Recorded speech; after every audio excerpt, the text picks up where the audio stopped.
We are live. We are live. Welcome to college football's peak around the corner with your host, Greg Pflugar. We cover everything in college football because we love everything in college football. And if you do as well, please subscribe to our channel. Smash the like button if you like our content. Share the video with your family and friends. Do not forget to ring the notification bell if you want to support. This independent, rebel outpost with a donation, help us keep the lights on and grow the channel. Just hit that $ where you make your comment, and I will get to super chat as quick as I possibly can. Welcome everybody into the studio that sits on the corner, the very corner of Keith Jackson Parkway and Kurt Gowdy Avenue. Do not be afraid. Do not be afraid to become a legend with your comments and with your phone calls. Earlier this morning when the news broke that the Big 12 did a big deal, sponsorship deal with Monster Energy, we did an episode 511. In that episode, I said, I know this is a good deal for Monster Energy. I don't know if it's a good deal for the Big 12. It seems a little light. The problem in doing that episode so early in the morning, right when the story broke, is that we did not have all the details of the deal. Now, it is 4 o'clock Central Time, 4:03, 5:03 Eastern Time. And I can categorically tell you that the chatter behind the curtain and everybody else that I have spoken with, but mostly the chatter behind the, this is not good.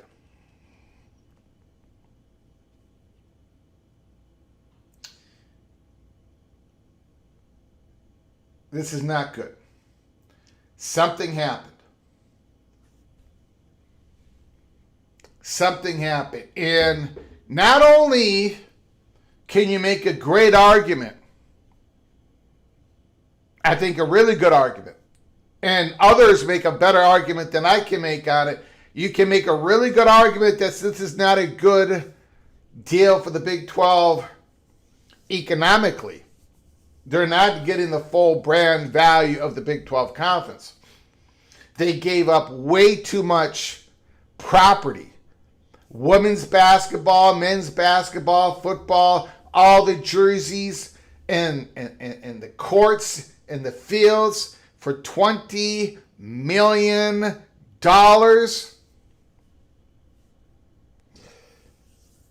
But it's not only that.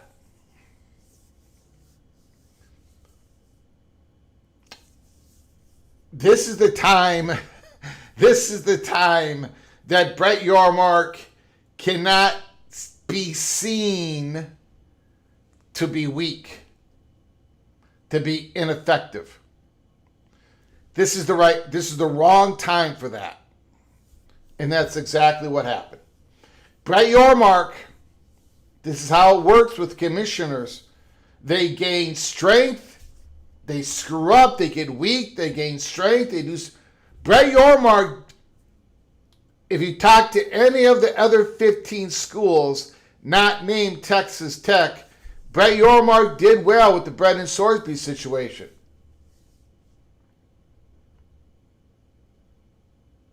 But now, something is seriously wrong here.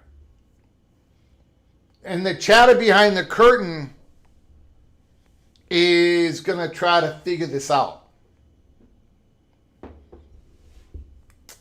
Again, I don't think anybody truly knows outside of Monster Energy and Brett Yormark what this deal entails. We don't have all the details. So maybe we're missing something here. But there is a backlash. No question about it. Throughout all of Big 12 country. Now, is there something else that is coming along with this deal that can't be announced? I don't know. What happened with that relationship with Redbird Capital?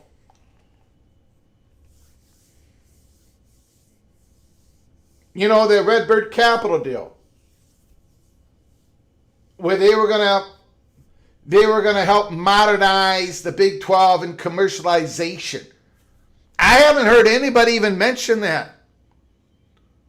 I haven't even heard anybody mention that. Is Redbird Capital part of this deal?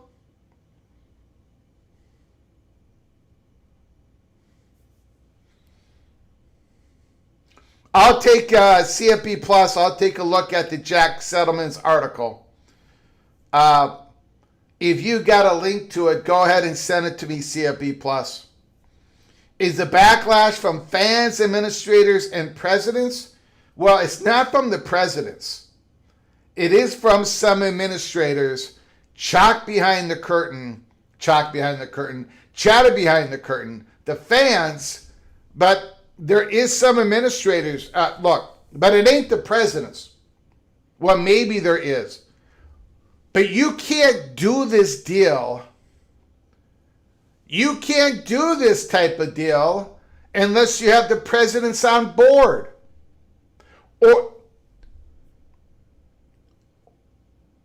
But not all the presidents are equally guilty. Or if people perceive this deal as a great deal, not all of them can be applauded at the same level either. Not all the presidents are involved with all the decisions. They break these things up. I do not know who was the lead person. Was it Jack Gerard of Kansas, who seems to be the chair of the Big 12 presidents? The president of Kansas? I don't know.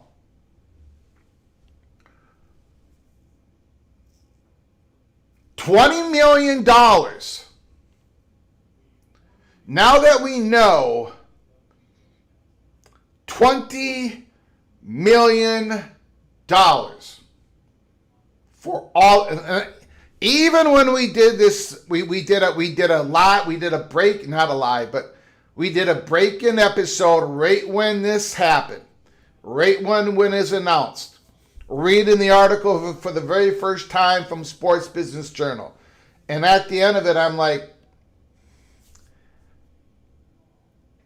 that's a really good deal for Monster Energy. Really good deal. Now, there could be other problems with this. Now, this is going to get a little uncomfortable when we talk about this.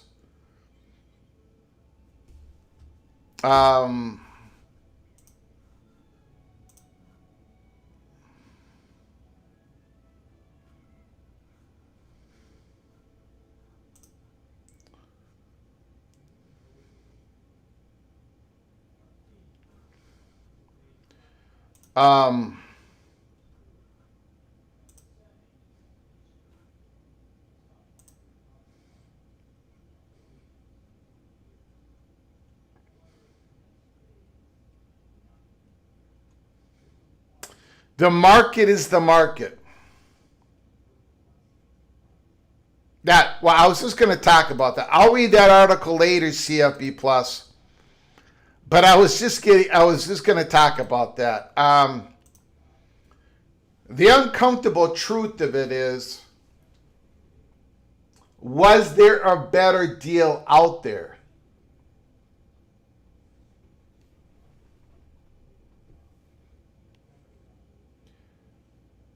Maybe there wasn't. Maybe there wasn't a better deal out there for Brett Yormark to do a conference-wide jersey patch and field logo and court logo. And if there is not a better deal out there, what does that say? We are going to go over the Kansas Jayhawks. They just struck a deal, or it was announced today. Rock Chalk Jayhawk. Kansas to feature cryptocurrency as jersey patch sponsor.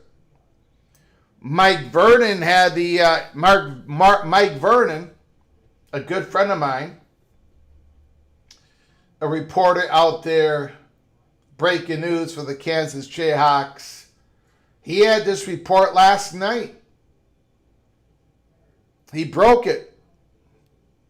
And now he is saying today that the Kansas Jayhawks, that deal looks to be, I don't know, $5 million a year for that jersey patch for Kansas. Now, it's not been confirmed by other people, but my goodness, if it's anywhere close to that,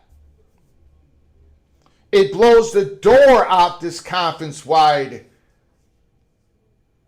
deal that Brett Yormark struck.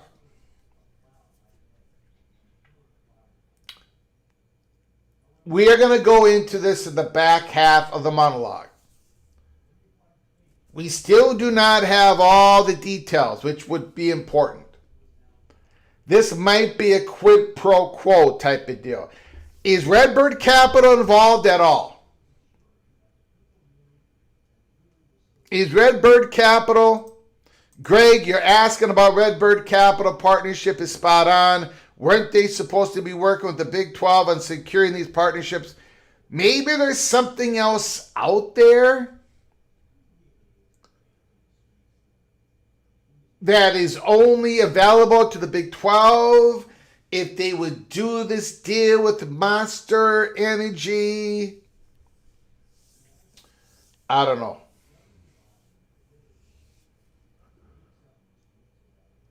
I do not know.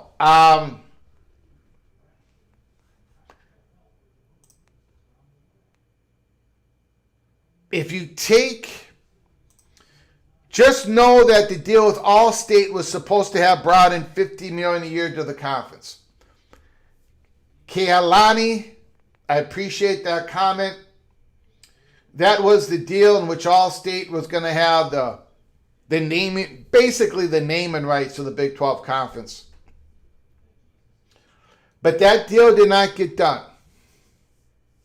And I don't know why that deal did not get done. Maybe Allstate did a second and third check on the valuation and just said, no, this doesn't work for us, brother. Maybe they just pulled away. Or maybe the Big 12 got greedy. Like the Pac-12 got greedy when negotiating with ESPN and Fox. But before we jump off this, and we're going to get back to this, our lead story, monster backlash towards Brett Yormark. Before we jump off this story for now, and we'll get back to it at the end of the monologue, I just want to take a 50,000 mile, I want to zoom out. This is a very important year for the Big 12.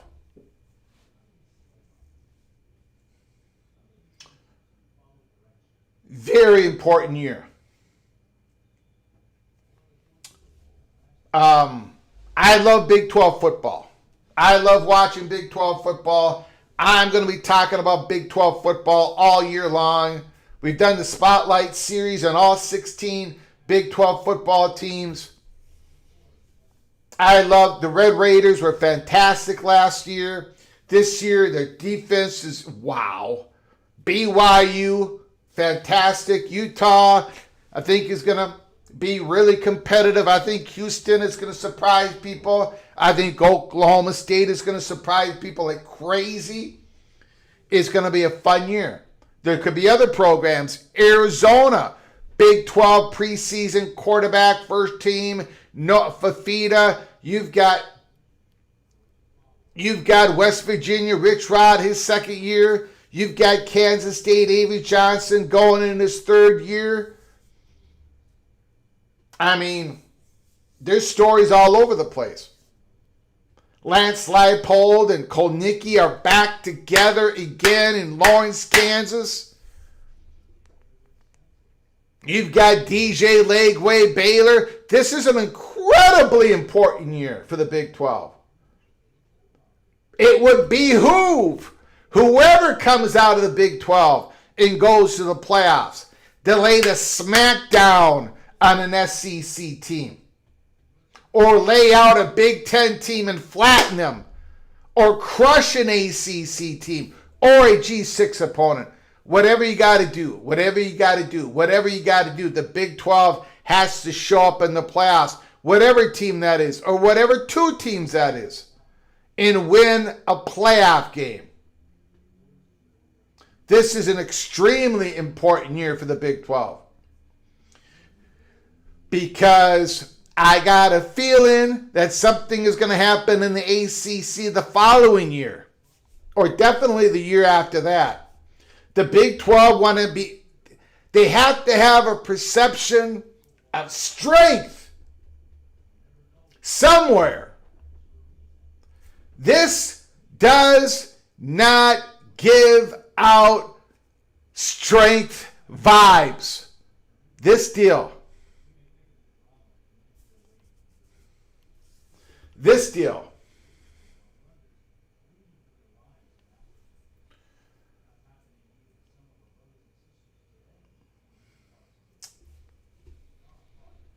All right, we're going to get back into it at the back half of the monologue.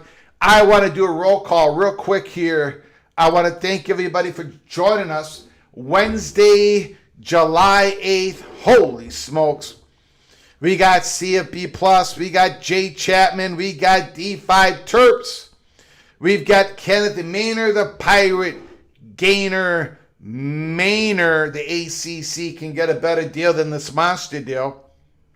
What's the fine print? We do not know. I do not know. I do not know.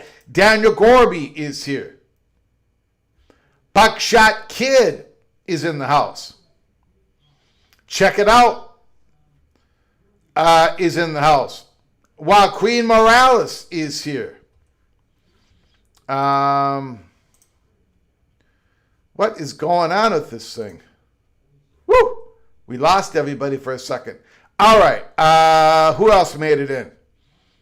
Who else has made it in? Movie Time Blues. Charlie Atwood. The Notorious Sun Devil. Azon the Kid. Rock, Chalk, Jayhawk. We're going to be talking about your sponsorship deal. Holy smokes. Holy smokes. We did not get a crap deal on our personal. No, you did not. Not on our personal patch.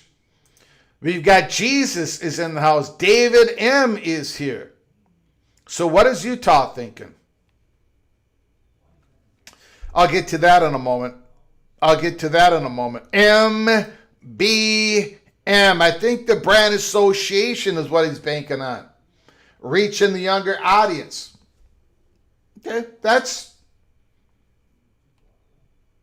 a good comment. That's a viable comment. Good one, MBM. Good one. We don't know the deals are more than just money. Absolutely. Absolutely. But right now, I got to be honest. God,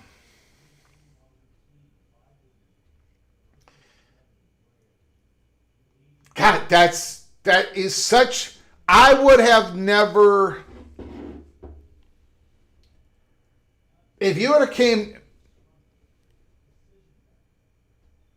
jersey patch for women's basketball, men's basketball, a logo on the football field, jersey patch for football uniforms.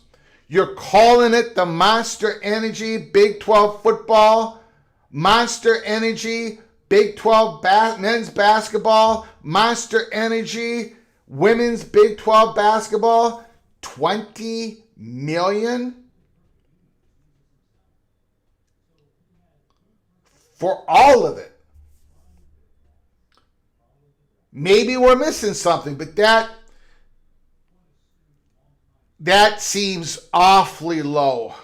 Like real low. Now again, we'll see what the ACC does. We'll see what the Big Ten does. We'll see what the Southeastern Conference does. If they do anything, maybe they'll just have a personal one jersey patch on there. Every school does their own thing and they don't even do a count. I don't know. We'll find out. Maynac Reactions is in the house. John Boxleitner is here. Who else? Caleb Ramirez. Stephen Vitt. I used to have Monster drinks. For what I remember, they have a bad aftertaste. Buckeye Greg is in the house. Vox Quindaro. Monster got the Big 12 for pennies on the dollar. I think they did. And we are going to go into the Kansas Jayhawk. Big news coming out of today. We're going to go into that. That's our second story of today. Chris Wasner, Kansas State is working on selling field naming rights. Thanks for coming on in. Justin Lucas, Yormark does too many gimmicks. The WWE belt at the football title game, the glass basketball court, and this, etc., etc., etc. I would agree with you, Justin Lucas. It should not have been the WWE belt.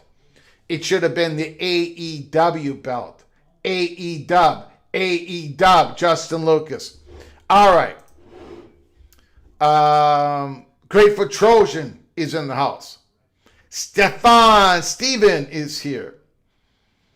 Will the SEC get a Walmart patch for $80 million or $5 million each school? Arkansas got a Tyson patch for more than the monster deal.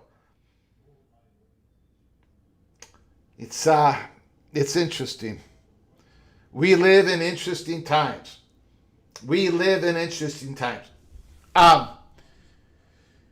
And then I do want to go back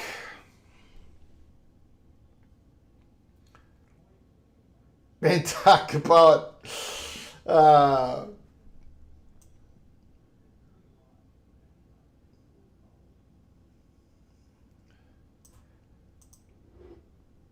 with Brendan Sorsby debacle still hanging over the Big 12, conference tries to turn the page to more pressing matters.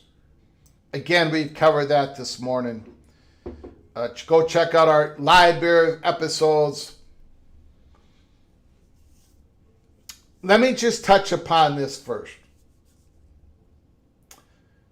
Cody Campbell, in that article, in that report from Yahoo Sports, wants the Big 12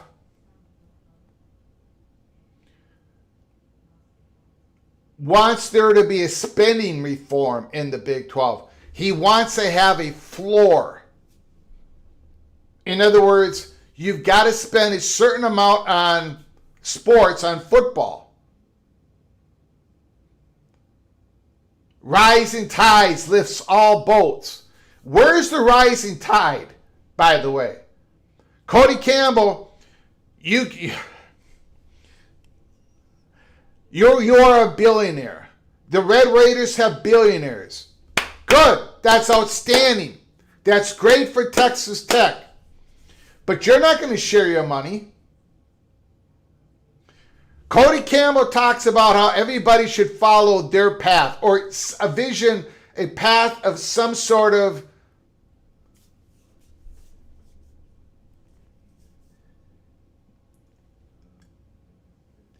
it boggles the mind. This guy just boggles the mind. He's in the steakhouse. He's having steak with Brett Yormark. And they're talking about the Brendan Sorsby situation. And the Red Raiders want the Big 12 to have a spending floor. And then Cody Campbell says, because we are going to have problems with institutions that do not raise their commitment spending on their football program.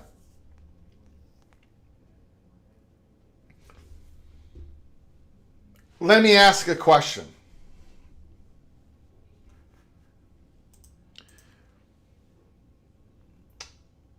Every time, and I've had discussions on this on X, in DMs, I've had this discussion on phone calls.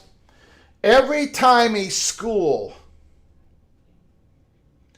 tries to commit more money to the football program, every decision they make, they get criticized. They get slapped around. You know, if they raise student fees, that's not good. If they raise football ticket prices, no, they should not do that. If they cut other sports, no, can't do that. If they look into private equity, if they strike a private equity deal, that is absolutely horrendous. If the Big Ten tries to do that investment, UC investment deal, that's just terrible. The Big 12 just did a Redbird Capital, that's just terrible. I mean, these national reporters, all these college football fans, all we do is criticize every single time a school and athletic department tries to get more money so they can keep up with the billionaires. So, Cody Campbell, give us your wisdom. Share us your wisdom, because you're not going to share the money, which you should. But how does Iowa State level up? Because that's the term that you used. How does Iowa State level up? How does Kansas State level up? How does UCF level up? West Virginia level up? Cincinnati level up? All of them. Every school that's not named BYU or Texas Tech. And we'll take Utah out of the equation because they did a private equity deal. Because they know they got to have the money. And Cody Campbell, you don't want anybody using private equity. You've said it. You've said it. You have ripped on everybody for doing that. So exactly, unless, what do? Are they supposed to magically get a couple of billionaires? What is this magical wisdom that you've got? You don't. Sorry to go on a tangent, but every time an athletic department, if they take money from their school, if they take money from their auxiliary funds, that's bad, that's bad, that's bad, that's bad, that's bad, that's bad.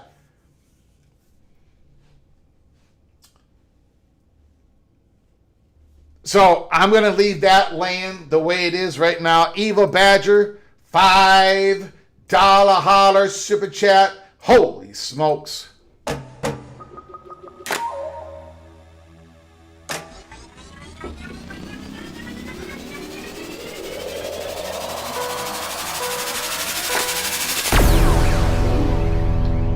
Grave Guard, brave the freezing cold. They get a basketball player from Mad Gophers backyard. Well, congratulations. I do not know. I don't know anything about it. I apologize, Eva Badger. Peek around the corners, a college football program. I don't know anything. I can't tell you. Congratulations for I guess, Wisconsin. Congratulations to the Badgers. Thank you for the $5 holler. That's all I can say. I don't know anything about that story. Right now it is college football 24/7 like it is every day. Except for the LeBron thing, which hopefully LeBron James' story gets concludes here quickly. Because I'm tired of wishing on a dream that is not going to come true.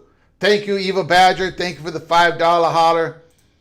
Appreciate your generosity and your friendship, my friend. Thank you, Eva Badger. I don't know what that is. I don't know. Somebody, look, a basketball player at the University of Minnesota a basketball player in the state of Minnesota left to go somewhere else to play basketball. That's not a shocker. Unfortunately, that is not a shocker at all. There is, I just want to show you guys, and if you follow college hockey, which a lot of you don't, this will not come as any surprise. But when I talk about the state of Minnesota being the state of hockey, this is one indication of that. Brad Elliott, this guy is the biggest college football beat writer there is. Per college hockey, here are the number of Division I men's players in the state 2025-2026. 223 Minnesota Division I hockey players. I'm sorry. 223 Division I men's hockey players come from the state of Minnesota. Number 2 is New York. Number 3 is Michigan. Number 4 is Massachusetts. You can combine New York and Michigan together and they would fall well short of what the state of Minnesota produces in high school talent. Look at Illinois. In Illinois, the state of Illinois does not have a Division I hockey program. Illinois, the Fighting Illini, almost got themselves together. It looks like they were going to pull the trigger to create a Division I hockey program, but then COVID hit. So there's a lot of Minnesota great high school hockey players that do not go to a Minnesota team, obviously. There's 6, but there's a lot of good talent that goes out of Minnesota in hockey, a lot of good talent that goes out of Minnesota in basketball, and a little bit in football. Rod Nix is in the house. Florida Man is here. Memphis, that $200 million deal? Oh, yeah. Can you imagine? That $200 million deal is looking pretty good right now. I wonder if they'll go back and look at that. This is a $20 million deal.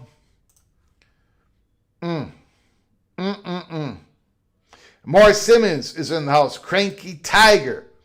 Clemson sounds like they're close to naming their new president. Now that Kevin Gusowich went back to Michigan State, it sounds like Clemson had a number 2 all lined up. I think we're going to hear about that pretty soon. All right. Spotlight Series. We continue on. Today, it's the UNLV Rebels. The Spotlight. G6 Spotlight. Dan Mullen. Very good season last year. Went 10-4. Quarterback. Jackson Arnold. Yes, that Jackson Arnold, who played at Oklahoma, then played at Auburn last year. Very good game. He had a very good game against Baylor in the opening game of the season. I watched that one. I was on the wrong side of that one with my pick against the spread. But then, I don't know. He can't quite get there. Jackson Arnold, 27 games in his career, almost 3,300 yards, 63% completion percentage, 22 touchdowns, 8 interceptions, 125.9 quarterback rating. That's a little low. 870 yards rushing, 12 rushing touchdowns. Jackson Arnold. This is his last shot. This is it. Going from Oklahoma a couple of years, playing at Auburn. And now he's going to UNLV. Dan Mullen resurrected the college football career of one Anthony Calandria, and now he's going to be the starter at Nebraska this year. Can Dan Mullen do the same thing for Jackson Arnold? He's an athlete. He's a definite athlete. They got another quarterback, and he's not going to be the starting quarterback. Alex Orji, you remember, he came from Michigan. He battled for the Michigan starting job, but he couldn't really complete a forward pass. And then he went to UNLV last year and got injured. He's going to be the backup quarterback. I think they're going to try to get him involved as a running back, wide receiver, jet sweep, that type of action. 23 games, he's only thrown on 192 yards, 434 yards rushing. I think they're going to have him in special packages like Michigan did, 3rd and short, 4th and short, wildcat formation, that type of stuff. So UNLV, Jackson Arnold, and Alex Orji, they're running backs. They're quarterbacks, I should say, because this guy is a superstar running back for UNLV. Jaden Thomas, remember the name. 1,000-yard rusher last year. 7 yards per rush. 12 rushing touchdowns. 39 receptions. 237 yards receiving, 6.1 average per rush, average per reception, 1 receiving touchdown. 7 yards per carry last year. And guess what? This man, 7 yards per carry for UNLV in the Mountain West Conference under Dan Mullen. And he came back. Just like Dylan Riley. We covered Dylan Riley, the great running back of Boise State.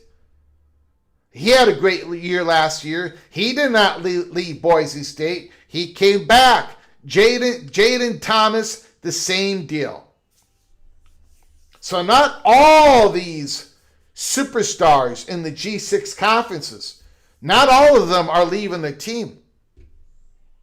I bet UNLV bellied up to the bar and gave Jaden Thomas a pretty good deal, right? UNLV is a definite threat.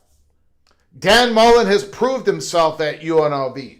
He was able to keep Jaden Thomas. He was able to get Anthony Calandria last year. He was able to get Jackson Arnold this year. Now, the reason why I believe that UNLV is not the overall chalk, there is not one team in the G6 that is an overall chalk, in my opinion, to get to the playoffs. But UNLV lost a lot at the wide receiver position, and I am not quite sure they filled it up. Caden McGee is the returning wide receiver who they expect a lot of, a speedster who has barely played. That he's going to be wide receiver number 1 or number 2. Tayshawn Lyons, another reserved wide receiver last year, 16 receptions, 241 yards, 15.1 average. He's coming back. So they're depending on 2 guys who've been in the program for a couple of years to take over the wide receiver position. There is some weakness in the wide receiver room at UNLV. Good quarterback, Jackson Arnold, and for that level, definitely. Jaden Thomas, a superstar running back. The wide receiver room is a little weak. They do got some guys returning on defense. There's a few guys I could have taken a pick from, but I took Jake Pope. I put him under the spotlight. 38 solo tackles, 81 combination from the safety position, 3 tackle for losses, 1.5 sacks. He's going to be leading the defense for UNLV in the Mountain West Conference this year. This is the football schedule. Look at that first game. UNLV, the favorite in the Mountain West Conference versus Memphis, one of the favorites in the American. Then they got a tough game on the road to Hawaii. Hawaii's going to be a tough out. North Texas, probably going to take a step back. Akron, not going to be any good. That should be a win for UNLV. Then they've got a home game against California. UNLV versus California. The Golden Bears. If they can pull off that upset,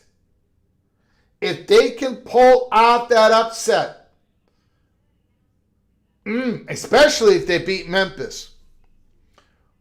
But look at the game after the home game against California.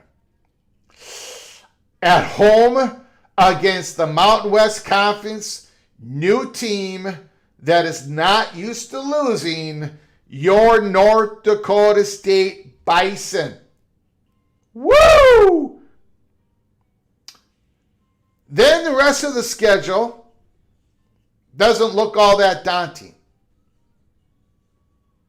Air Force, Northern Illinois, although Northern Illinois just got a quarterback in the portal from Western Carolina, which we've talked about. Wyoming, New Mexico, San Jose State lost a lot of juice last year. And Nevada. What do you guys think? Can UNLV go 11-1 and then go win the Mountain West Conference Championship game? If they're gonna lose to California, they probably got to win the rest of their games. They got Memphis at home. They got California at home. They've got North Dakota State at home. Their three biggest games all at home. Fringy elements, would that be an upset against California? I think it would. I got California coming in 5th in the ACC this year.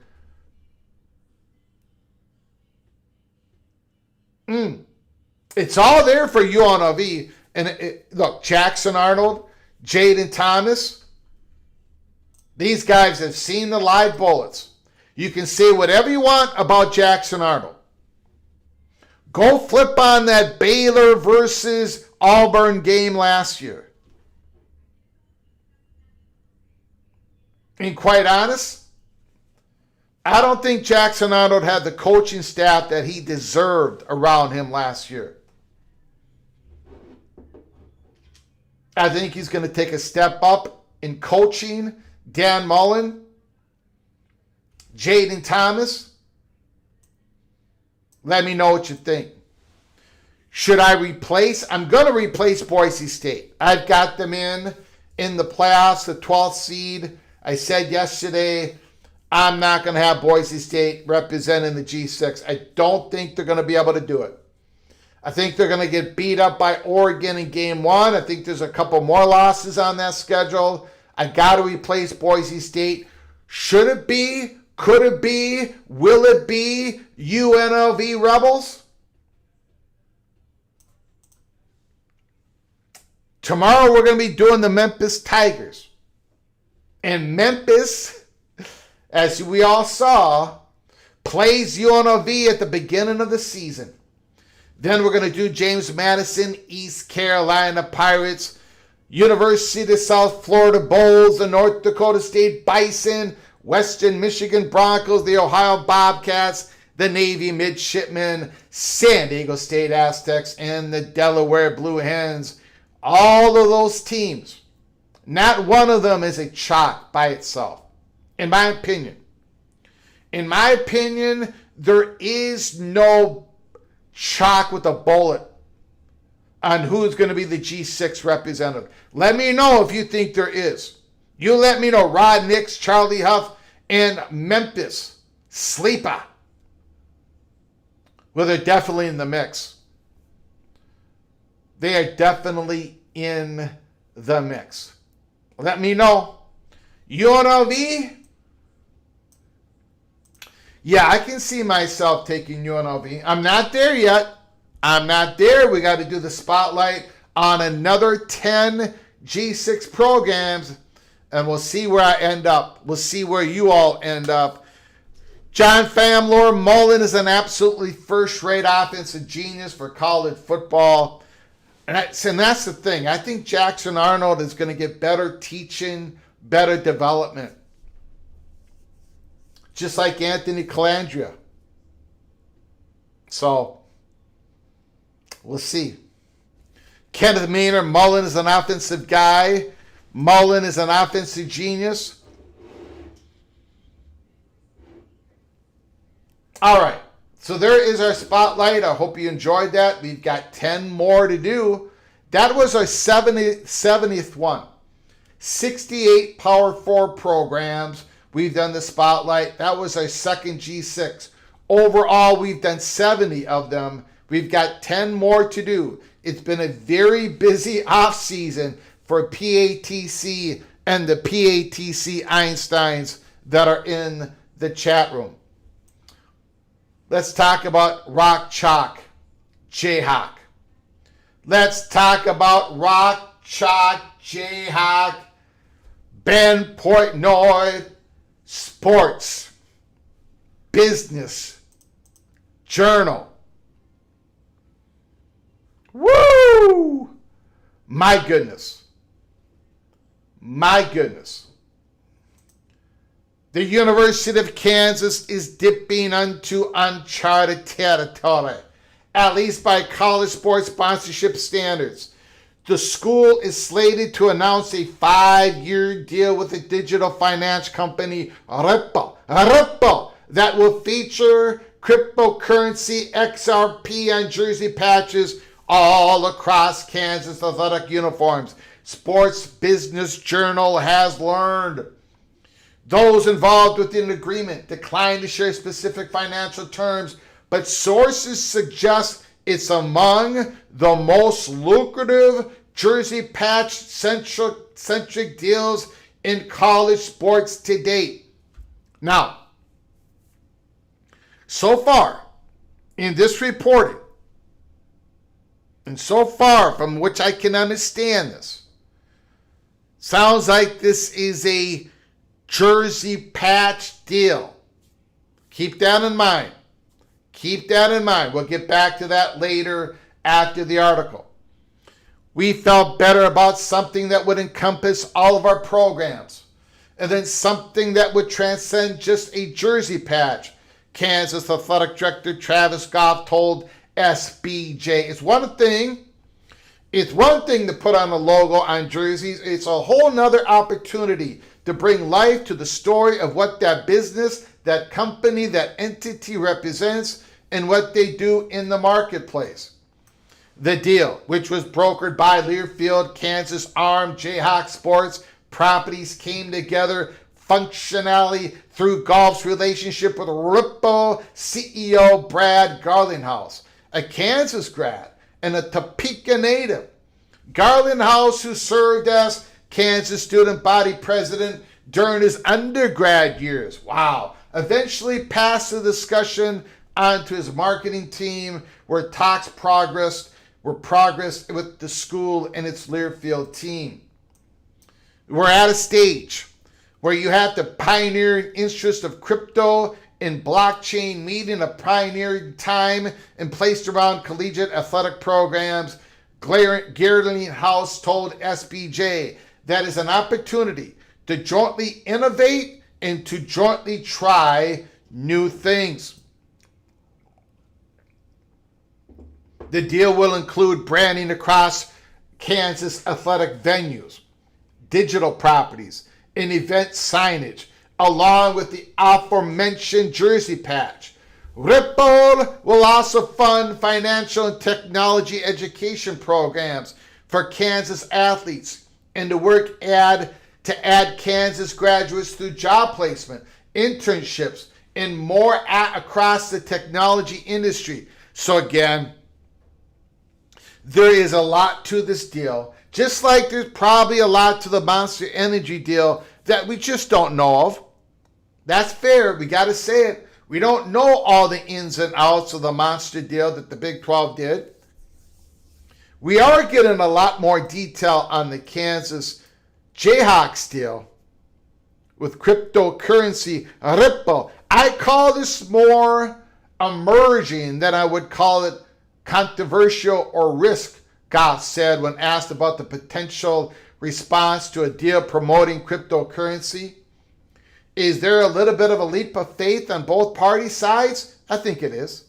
At the end, you're working with a space and category that is very innovative and can rapidly change. I think college athletics sounds that way too. Pretty innovative and can rapidly change. Yes, it can. Kansas. Yes, it can. The Kansas deal also comes just a day after the Big 12 announced its own sweeping jersey patch deal that will see Monster Energy's logo incorporated into the league's logo on jersey patches, on-court and on-field branding. The Monster deal, which sources said is expected to pay Big 12 schools around $1 million annually, was tailored not to preclude member institutions from selling their own jersey patches. It does, however, include some protections and exclusivity around the energy drink category. Now, the one part of that deal that we did not get details on.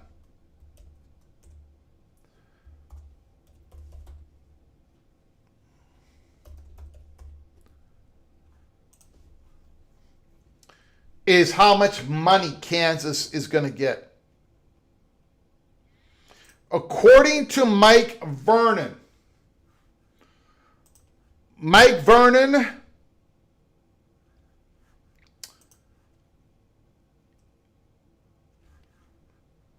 he is hearing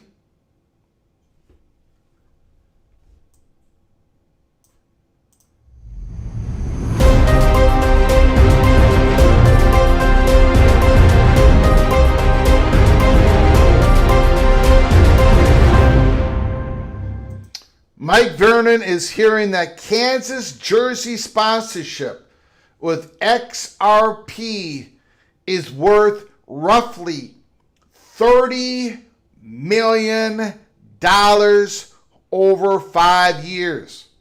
This is a massive deal. For scale, yesterday's Big 12 monster deal pays schools each around $1 million per year. Now, if that is accurate, if that is true, if it is $5 million a year, keep in mind, Big 12 country. Keep in mind college football fanatics. Keep in mind Rock Chalk, Jayhawk fans.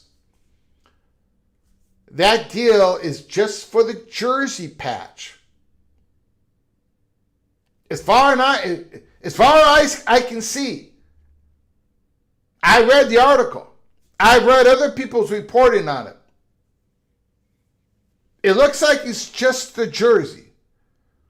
Tell me I'm wrong. Tell the fat guy from Minnesota got it wrong again. Let me know in the chat room. Doesn't look like that. $6 million a year. There's my Minnesota math. A's on the kid. $6 million. I apologize. It is $6 million. The Minnesota moron. We don't see deals like that in Minnesota, so I can't. My math doesn't work like that. A's on the kid. But that's a jersey. A jersey. Now, let us take a step back. It was reported by the Sports Business Journal that it's going to be one of the most lucrative jersey patch deals. So I'm going to assume at the moment that that's probably accurate. Two things to keep in mind. It's just another example of the value of the Kansas brand.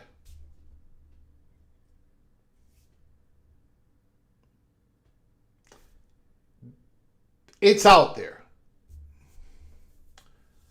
It's different.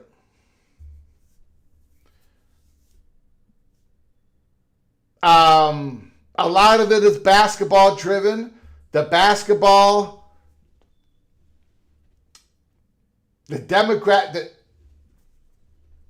money that people are willing to spend, the Kansas brand basketball is gigantic. You go to a Big 12 basketball tournament, it's Kansas.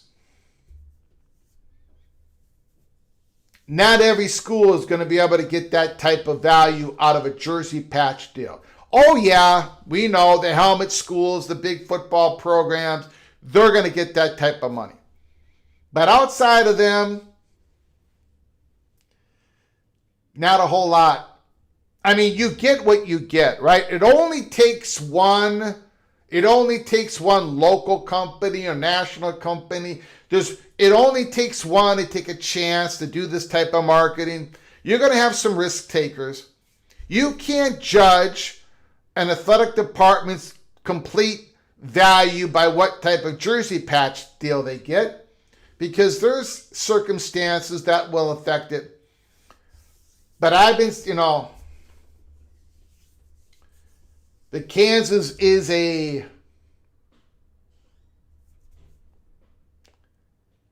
and we talk about realignment, Kansas is always they're always on the list. I do not believe they're going to be part of this next realignment wave when it comes to Big Ten interest. But they're always going to be on the list. And I have said and I have reported that the chatter behind the curtain, if it comes to the SEC Big Scoop, Kansas is also on their list. It is undeniable. Now, again, this is the first time that we're able to have these independent school jersey patch type of deals. And thank goodness we're having them, because these institutions, these athletic departments need more money. We're paying the student athletes. But Kansas is Kansas. Very unique brand, big time value.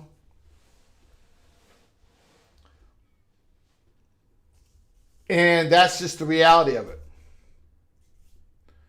A monster deal. Now, maybe that's not the exact number.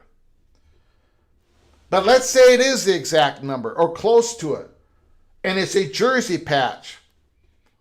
It doesn't even count whatever Kansas is going to be able to do at an individual institutional level when it comes to the football logo and the basketball court logo that they can put on the court.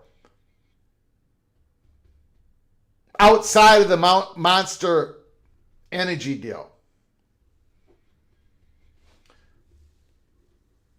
Now you take that Kansas story and you put it next to the Monster Energy Big 12 story.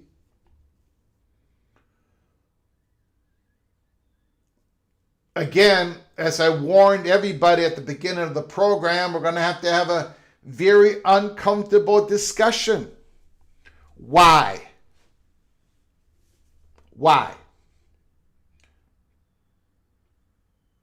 Let's pretend Go Black 45, Carla Jenkins, Kenneth Maynor, John Famlor, Vox Quindaro, the notorious Sun Devil. We're pretending here. We are pretending that we do have the basic correct information in and around the Monster Black, the Monster Energy deal with the Big 12. Let's pretend we got the correct information. $20 million, men's, women's jersey patches, conference-wide jersey patches, and basketball courts and football fields. $20 million. Why? Why is it so low? Is that the market for conference-wide deals?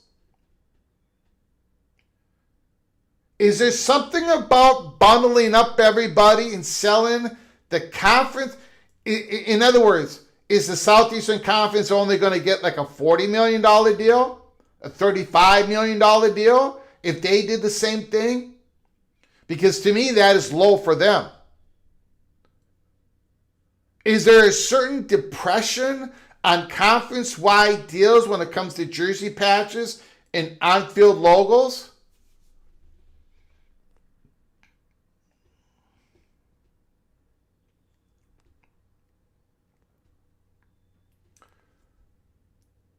Is the Kansas... Look, Kansas is a very valuable brand, but is it even more valuable because it's an individual jersey patch of a school? Tell me, what is going on here? Is the market lower than we thought?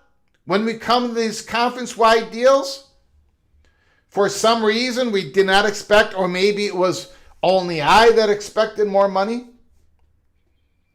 Or is it a Big 12 issue?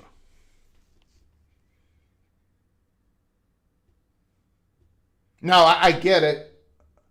The Big 12, they've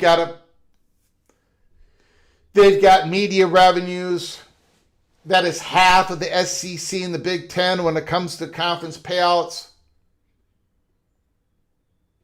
We get all that. We understand that. But is there going to be this dramatic gap between the Big 12's deal and the SEC deal? Are we going to see a tripling of it? What are we talking about here? Why?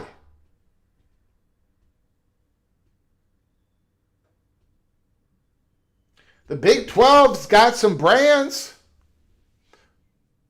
It doesn't have big markets. It doesn't have big markets. Is that what is depressing the value of the Big 12? I'm talking about total. Conference-wide deal.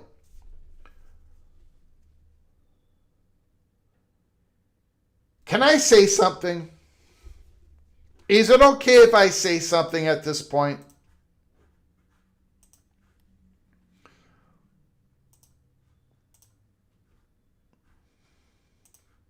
David Kreitzer says Monster is a big trendy brand. Big 12 nailed it. Okay, let's say Monster Energy is a big trendy brand. But to me, it is Monster Energy that it's great for them. Because they're all over the place. For $20 million a year, every time you look at a Big 12 basketball game, there's going to be that patch. Football games, there's going to be that patch. It's going to be on the basketball court. It's going to football field. $20 million? Does that seem right to anybody?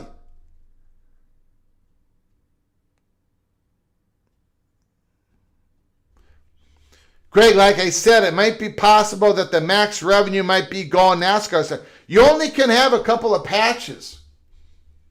As far as I know, unless they've changed it. You can't have like 8 patches. That they're not allowing that. They're allowing an individual patch and a conference-wide patch.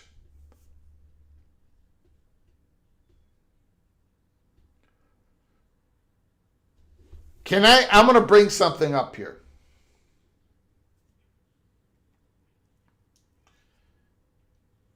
Are we sure? Are we sure that a Big 12 edition of, let's say, I don't know, let's say a Big 12 expansion of a school like UConn? Do you think that would have helped this type of deal? Up in the Northeast? Get that New York media? Get that UConn Husky? Yeah, they don't drive it in football. But do you think, again, it's the market issue. I believe it's always been the market issue for the Big 12. In fact, that's the reason why Fox and ESPN would not be the sugar daddy to create a Big 12 network. Conference network. Brett Yormark wants to add markets to that conference. Beyond anything, they want markets. Because these national advertisers, these media companies that want distribution rights to your content, they still look at markets. Yeah, they look at viewership numbers. They look at the demographics. but they still want the markets, certain markets. You can see how you can see this. You can see the SEC. They've worked on their blend when they've added schools. The Big Ten has worked on their blend. UCLA, USC, then Washington, Oregon. Perfect blend. Whatever the Big 12 does next, it's got to be about market. It has to be. A UConn, a South Florida, a North Carolina State.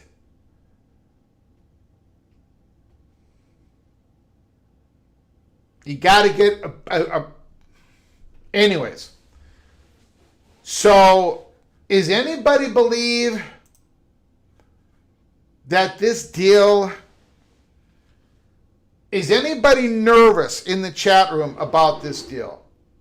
What could foretell for the Big 12? Or do I have it wrong? Do a lot of people have it wrong?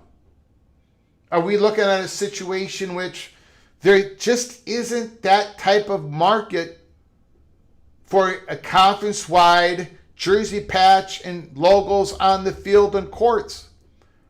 In other words, we should not expect the Southeastern Conference, if they strike a conference deal, we should not expect the Southeastern Conference to make more than 35 to 40 million a year. Is that true? Should that be our expectation? Should we pencil that in? Is what the Big 12 struck, is that just a reflection of the type of deals that are out there? Or did the Big 12, did Brett Yormark screw up? Should they have waited? Should the Big 12 have waited for another conference to strike their own deal? But if they've waited, let's say the Big 12 waited, and let's say the ACC comes in with the nationwide jersey patch deal, and they come in at 33 million, 35 million, and the Big 12 can't hit that mark, well, then we'd all be saying the Big 12 should have went first. Right? I got a feeling that the Big 12, earlier today, I thought it was just Brett Yormark being on the cutting edge. But now I'm starting to believe that they came out with this first because it was going to be low. For whatever the reasons. We've got a very generous super chat from Kenneth Mohr. Holy smokes. The Pirate Gator Mohr.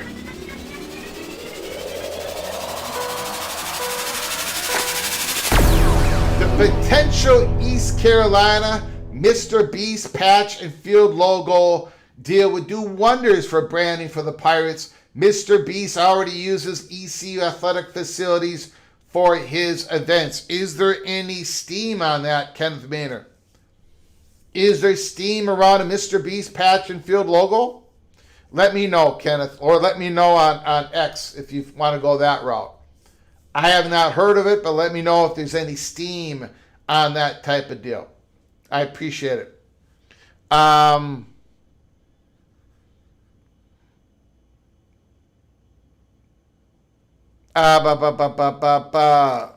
saw, I really doubt Yormark doesn't know what he's doing.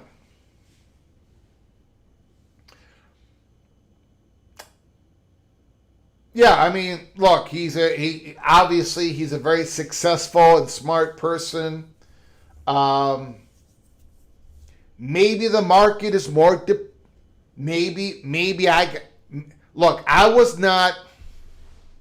I was not expecting, we haven't really talked about it, but we've talked about a conference-wide jersey patch deal. I mean, the Big Ten, when they did the UC investment,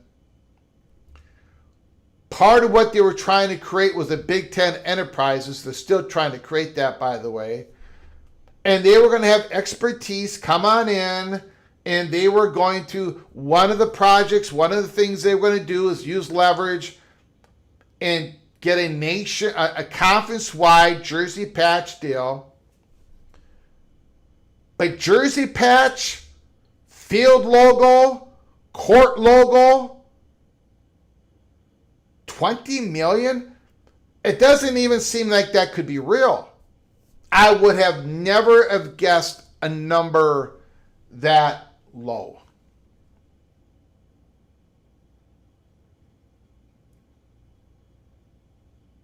Is the market, are the big brands out there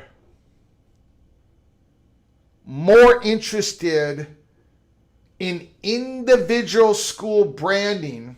They'll pay more, way more, for one particular school. But if you spread it out to everybody, they're going to be like, nah, and they're not offering much.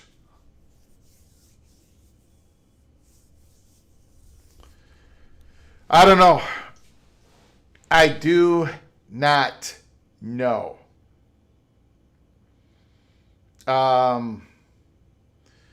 Thank you, Kenneth Maynard. I do appreciate your generosity, like always. Thank you, sir. Thank you, Eva Badger, Kenneth Maynard. There might be another piece to the deal we don't know about. Yep. And I've said that quite a bit, and if there is another piece, with all this, I think they should probably unload it unless it's connected to something that they haven't dotted all the I's and crossed all the T's. But I only can react to what we know, or what we think we know. That is a lot of Monster Energy marketing. They're getting a lot out of this deal for $20 million.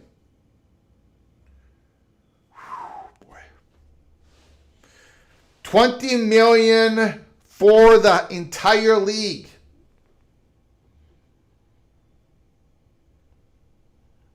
Ryan Brooks has come on in. Darrell CRH is in the house. The architect is here. Vox Condaro is hoping that CFB Plus is correct. So am I. So am I. Stefan, breaking news, the Big 12 to get the Disney pass because there are Mickey Mouse operation. Holy smokes. Holy smokes. If you missed it earlier today on an episode 511, go check it out. We talked about Cody Campbell and Brett Yormark going to a steakhouse. It's been a very eventful Big 12 media days for 2 days. And the biggest story of them all is the Monster Energy sponsorship. Rich Rod, the head coach of West Virginia Mountaineers, comes out today and he wants a 60-team Super League. 60. And then go into our regions and we all go under the same roof, pooling our media rights together. I would have loved to ask Rich Rod, 60 teams, 60. What are the 8 teams would you cut off to make it a 60-team Super League? I would have loved to hear what he had to say. Probably, that's not my job. But anyways, that's Rich Rod today. And I said this on my X account. I listened to Colin Klein, the new head coach of Kansas State. It's easy to root for that guy. That guy's a good dude. I don't know if he's going to be a good head coach. Had success as an offensive coordinator and developer of young men. I don't know if he's going to be a good head coach for Kansas State. But that dude is easy to root for. I like listening to that guy talk. Okay. We got Christopher Hooter. Christopher Hooter, $2 holla.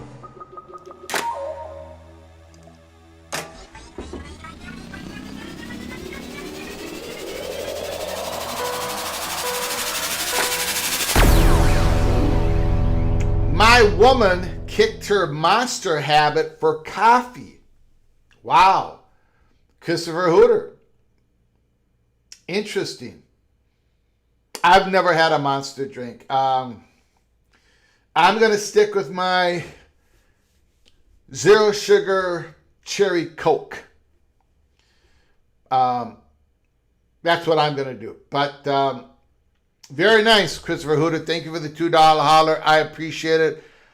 Rock, Chalk, Jayhawk, Vox Quindaro. The more Flugar punches, the more it hurts. Well, maybe at the end of the day, it's not going to hurt because maybe let's just take the Big Ten, for example. I keep talking about the Southeastern Conference. The Big Ten. Maybe they don't even do a conference-wide jersey patch, logo field. Maybe they can't agree on it. That's another thing. You've got to have your schools aligned to agree on it. Maybe there were other brands that were willing to pay more, but some of the schools thought, nah, I don't want that brand on my court in my football field, right? Moral reasons, religious reasons, ethical reasons, whatever reason. Maybe the Big Ten, maybe they can't get enough aligned to even strike a conference-wide deal. Maybe the Big Ten, all 17 schools, are going to agree on a $40 million jersey patch, field logo, basketball court logo for Culver's. But because of my direction that I give the University of Minnesota and the Golden Gophers athletic department, I say, no, that's not going to happen. I love the hamburger without the cheese. I love the walleye. That's beautiful. But we're not going to have a original Wisconsin restaurant, that emblem sticking on Huntington Bank Stadium, not on Williams Arena basketball court. That ain't going to happen. So, just for an example, what if the Big Ten can't even strike a deal? What if everybody just does their own individual sponsor deal and they can't even do a conference deal? I'm not predicting that, or the Big Ten does strike a deal and maybe it's just a little bit more than the Big 12 did. Then that punch gets pulled back. Maybe there is a depressed market. Maybe Brett Yormark did everything possible. I don't know. We don't know. Or at least I don't know. Impossible to root for a grape. Not sure what that means. I love a good cheeseburger. I don't know what that means. I do not know what that means. Coffee's way better than Monster. Oh, grown men don't wear purple. Unless you're the Minnesota Vikings, who have never won a Super Bowl. Big Ten, sponsored by Fox, is primary TV media partner. If I had to guess, Carla, and it's just a guess, that's all it is. It's a guess. If I had to predict, and I'm not even going to give it.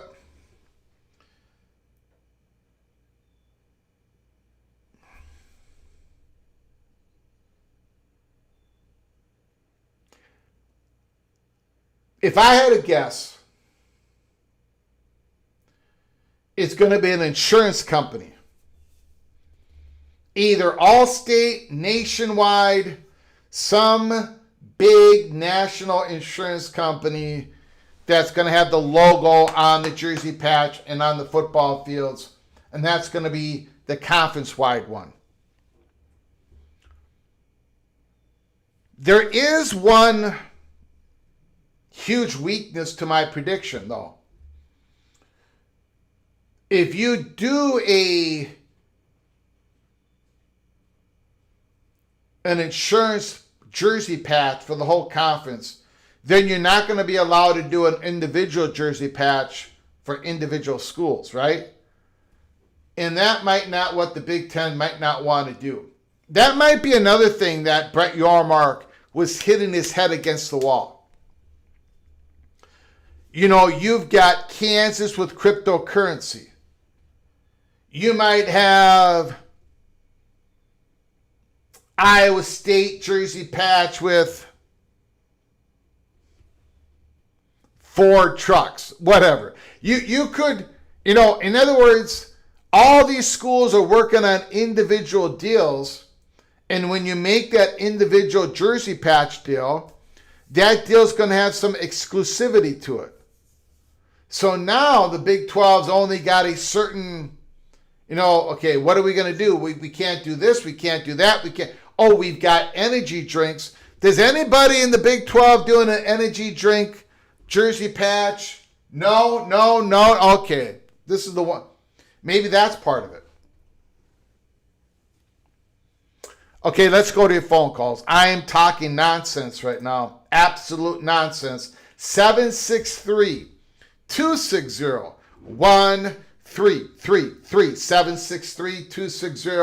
763-260-1333. Let me know how wrong I got it.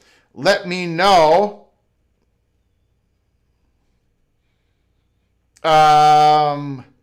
We do have Utah Athletic Director Mark Harlan talking about the Monster Energy deal.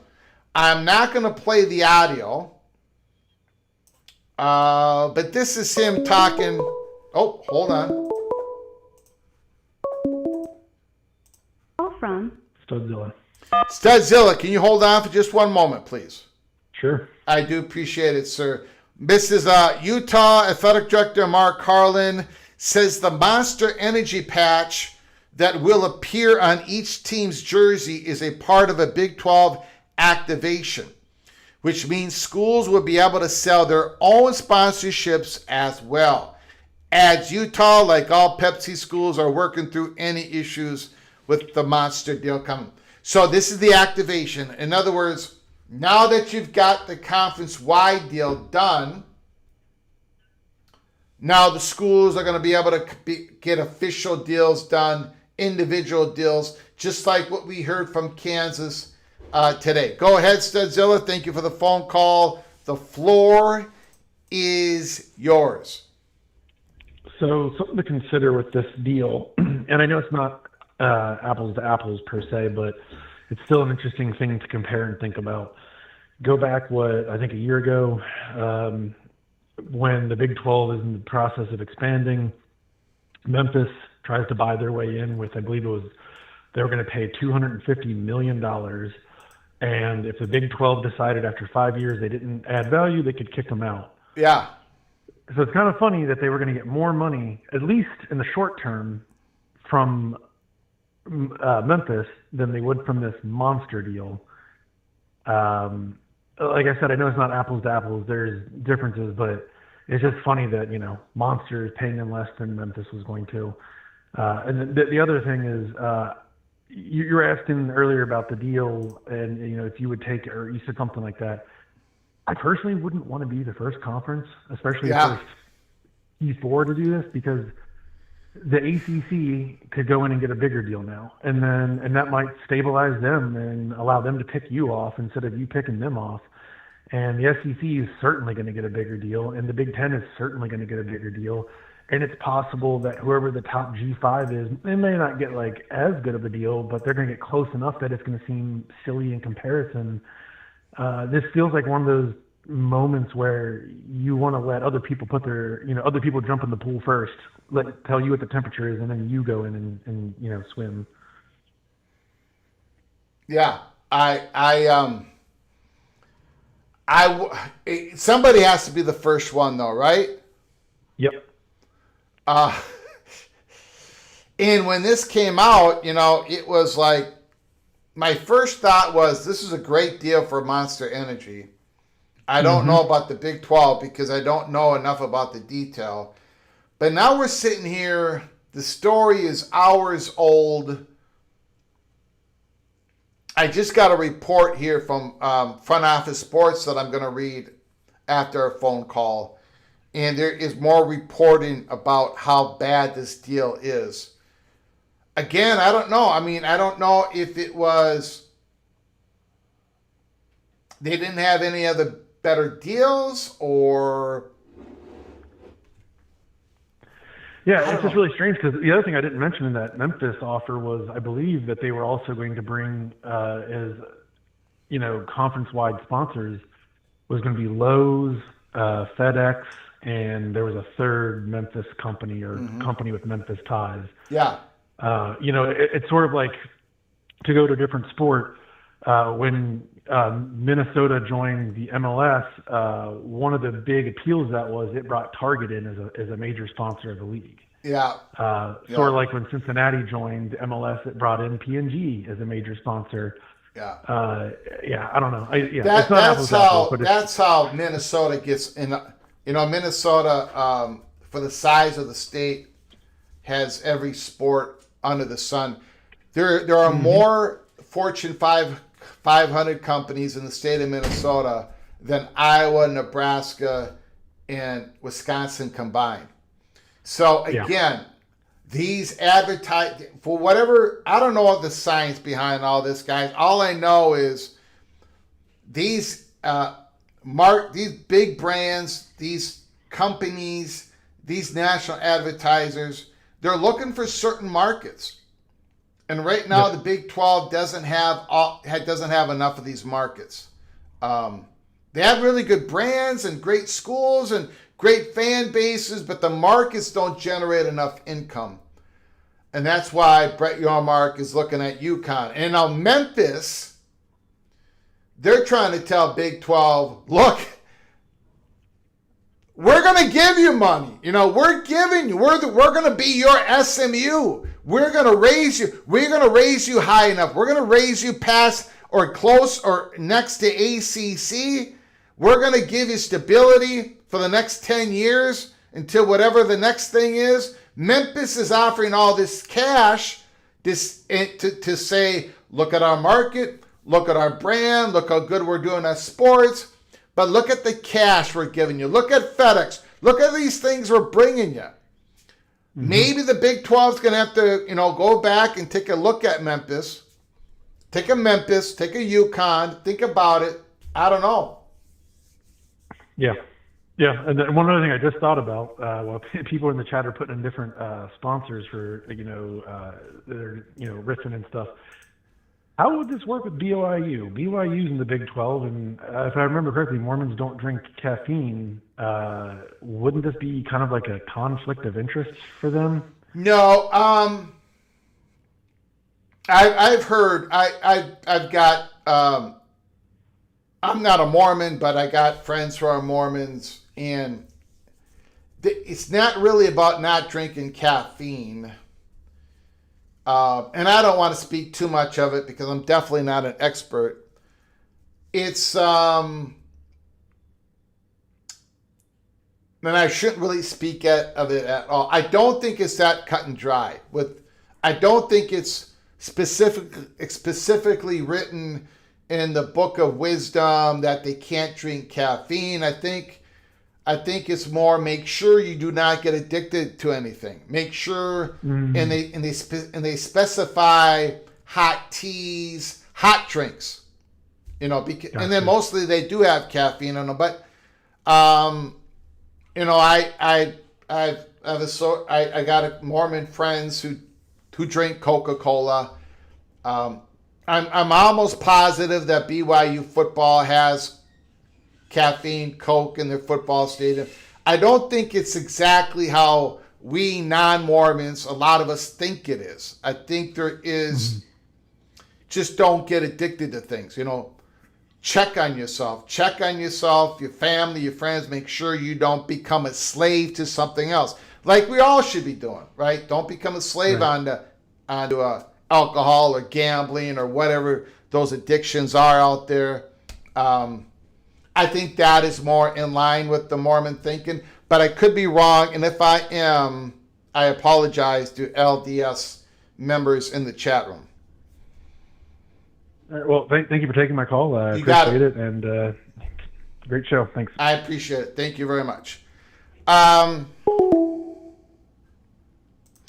Word of Wisdom. I think I got that right, correct? Word of Wisdom. I might have got something along those lines. If I got it wrong, I apologize. I didn't mean to offend anybody, Mormons, non-Mormons, whatever. I love you all. So I did not. I just don't think it's as cut and dry as a lot of us non-Mormons believe. Anyways, or maybe I just have I do have Mormon friends who drink caffeine. So maybe, and I think they're just great people. So anyways, there is a big a report out there. Amanda Krisovich is saying that the deal requires Monster to advertise to more than 100 countries. We're going to get to that in a moment. I just saw that report. Hold on, everybody. Hold on. From Tawtown Hawk.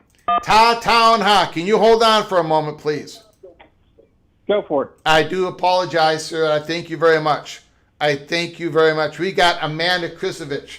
We've got breaking news.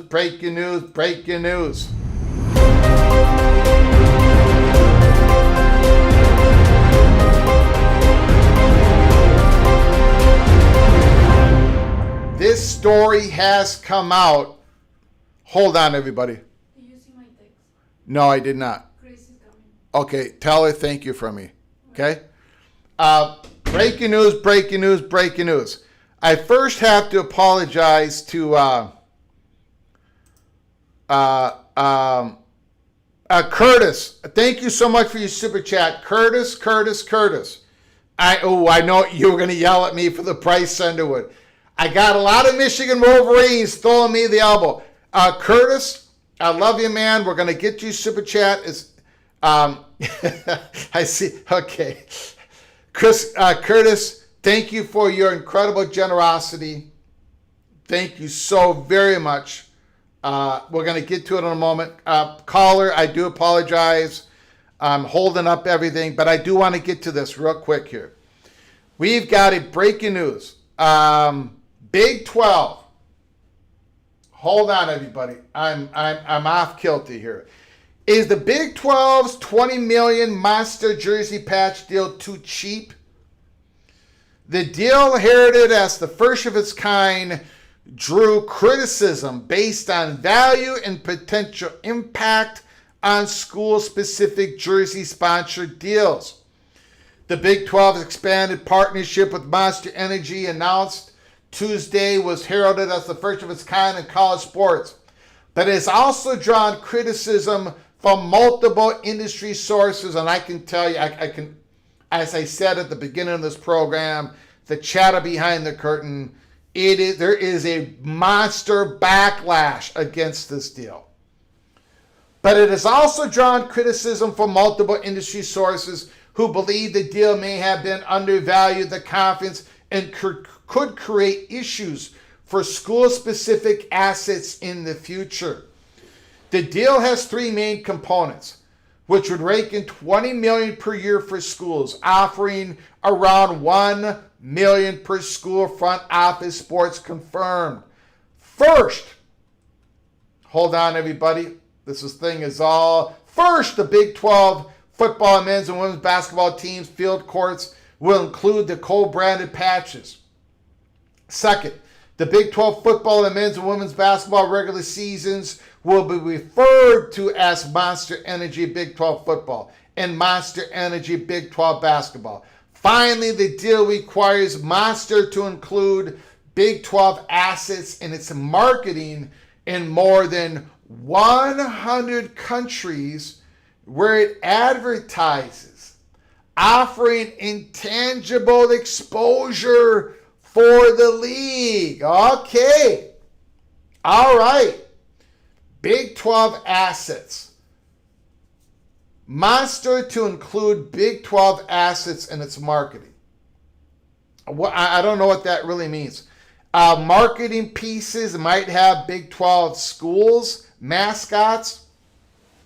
Could you be drinking a Monster energy drink, Oklahoma State Cowboy orange flavor drink? Is that what we're talking about? The deal was a year in the making, and the process included speaking to dozens of national brands. I'll say, so Brett Yormark did speak to a dozen of national brands.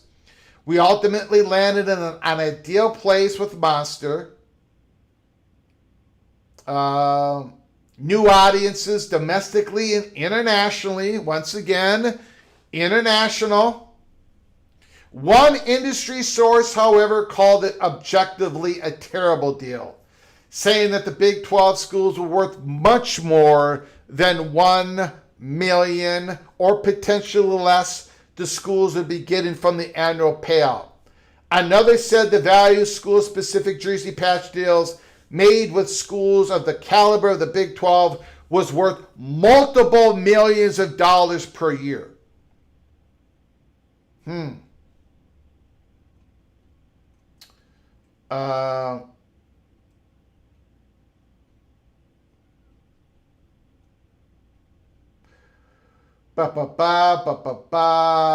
deal requires Monster pay for conversion fees. We've talked about that.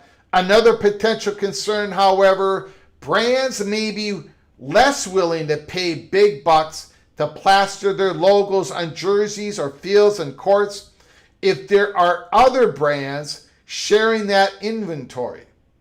There is no scenario where a deal like this doesn't have some impact on an individual school's assets rights, says Craig Sloan, CEO, multimedia rights holder, Playfly. Just trying to get something new here. Okay, that's about it. Very interesting. Wow. One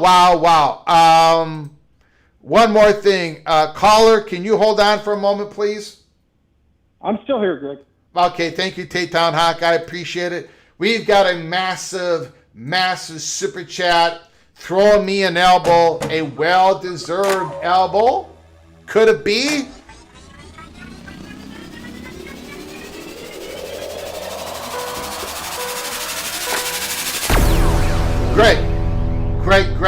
Greg, should your prediction of the Bryce Underwood failing doesn't happen, are you going to eat a triple 1/3 pound loaded cheeseburger, triple the cheese for being wrong again? Greg the Cooler, love you, brother. The answer is no, I'm not going to eat a triple or double a single cheeseburger for getting that wrong. I'm not going to do that because I got enough things out there that if I get it wrong, I'm going to have to eat a cheeseburger. If that cruising Cantwell bill passes, I've got to eat a double cheeseburger with 2 types of cheese. Again, look, Greg the Gold, not buying Bryce Underwood. Greg the Cold, not buying Bryce Underwood. Which is it going to be? I can tell you what it's going to be, Curtis. It's going to be Greg the Gold Redemption Tour 2026. Thank you so very much, Curtis. I appreciate it. There was a bunch of Michigan Wolverines, a bunch of them in that chat after the show was over that put comments down. And they all gave me a bad time, but they did it in a very classy way, just like Curtis, who has always been classy to me. Thank you, Curtis, my good friend. Thank you for your generosity. I know, look, you Michigan Wolverine fans, you're all fired up for year 2 of Bryce Underwood. So am I. Because if it's Bryce Underwood versus Drake Lindsay, The little brown jug is finally coming home again. Coming home again. Tayton Hawk, the floor is yours. You got it as long as you want it because of your incredible patience with me. Go ahead, my friend. What do you got to say? Well, thanks, Greg. First of all, thanks for taking my call. I guess also to get a little bit of an extension, I'm going to go ahead and agree with you. Holy smokes. About Bryce Underwood. Woo! Something may or may not know. His junior year, the state title in Michigan, he was defeated by a little-known guy named Isaiah Marshall, who happens to be challenging for the starting quarterback position at the University of Kansas this year. Now, is Mr. Marshall going to win that job? I did the spotlight on Kansas. He was part of the spotlight. He's probably not going to win that job, right? It's probably going to go to Cole Ballard. Well, you're forgetting Cole Nicky is back, and they've got their original brain trust back for that 2022 offense. I believe no matter what, he has packages. I did see him in spurts last year. He's probably one of, if not the fastest guy on the team. I saw he's just got a first gear burst on the quarterback keeper. You know, it's 15, 20 yards easy. Yeah. I mean, the guy's got some incredible wheels.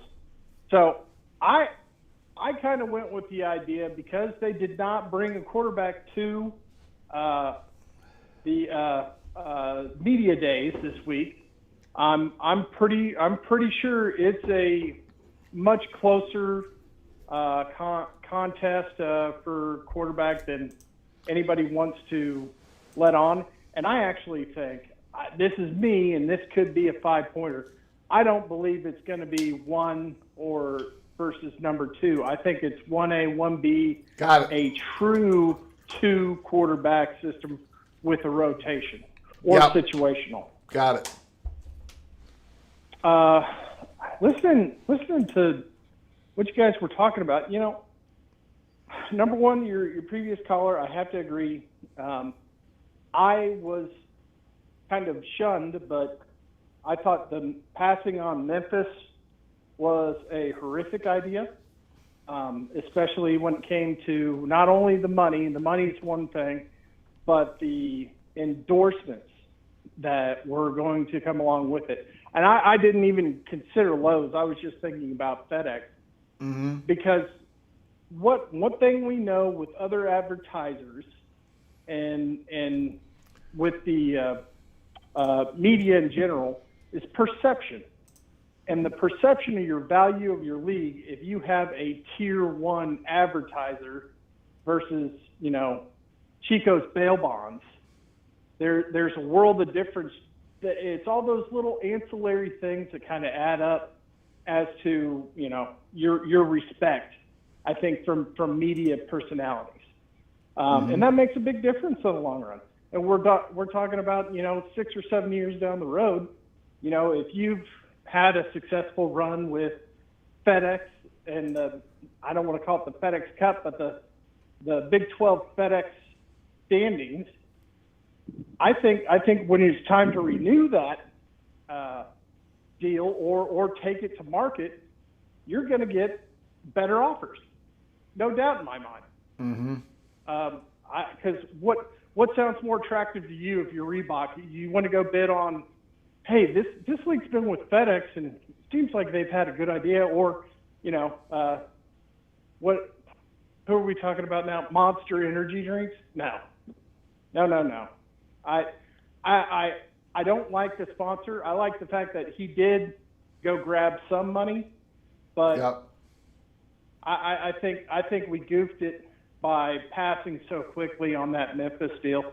From a financial standpoint, that makes a whole lot more sense than the current one they're in. It's almost to me it almost feels like the mistake with.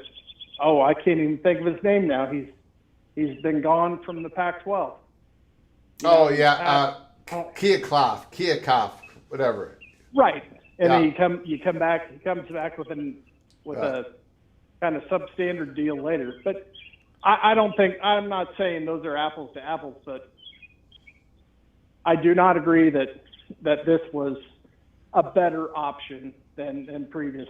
And to that point, if they're still open to it, Yeah. I'd consider that 100%. Now, I can't tell how long this deal is for, or if it's on a 1-year rotational or trial basis. You know, that wasn't confirmed in the structure. From anything that I could tell, I talked with Nathan about it last night.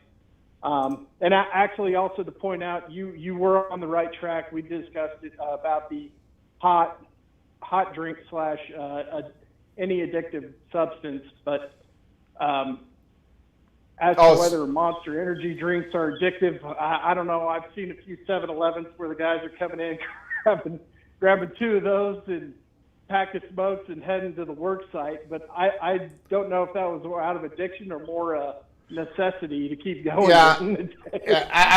I could be completely wrong, but basically I think I've been told that, don't, and just like every religion, keep your, safeguard yourself from becoming addicted to something. I think that's the main message. But again, I apologize to any LDS or non-LDS. Apologize to anybody if I got that wrong. Yeah, me as well. I'm not trying to make that a religious thing. It is, as a matter of fact, to your point, the competing contracts, where if a school is a Pepsi school versus Coca-Cola, is that going to bring in problems? Because I do know at the University of Kansas, we used to be with Coke, and I was happy at the time because I'm a big Dr. Pepper drinker. And seems we could always get Dr. Pepper when it was with Coke, but not when it was with Pepsi. So all the machines on campus and all the union restaurants and stuff like that, you could only get the Pepsi products now. But I can understand they pay quite a bit of money, and for the exclusivity. But well, what else are you gonna do? Yeah. What do you think about your Kansas Jayhawks deal here, sir? I didn't. Unfortunately, I was busy today with caretaking. I did not get a chance to see day 2 that was going to have, coach. And I was interested to hear from him and from Klein. I didn't know what the guys down the road, because you're always interested in your rival. Yep. But I did hear some comments a week ago. I think he believes we're going to be a lot better than people are giving us credit for. I think that's largely because people say, well, you don't have a quarterback, so you don't have anything. I think he's talked about this being probably our most balanced depth since they've been here. And surprisingly, our running back room is probably going to be a lot better than people were expecting. Okay. So I like that. I like it. They've got 2 Tier 1 receivers. We just got to see if somebody can get them the ball. If they can get them the ball, I think we're looking really good. As a neutral observer, what I really am interested in, nobody's talking about this guy. I think if they've got a shot of anybody of surprising this year, watch out for Colorado's offense. And it's nothing about their personnel more than that OC they picked up. Yeah. I've watched that guy coach, and at UNLV, the stuff they were doing, he turned in a couple guys into All-Americans, and the quarterback wound up starting at USC. That guy is something dangerous. Yeah, and it wasn't just the quarterback. It was that they got that running game going. So I think they're going to light some people up that aren't expecting it this year. That's very interesting take.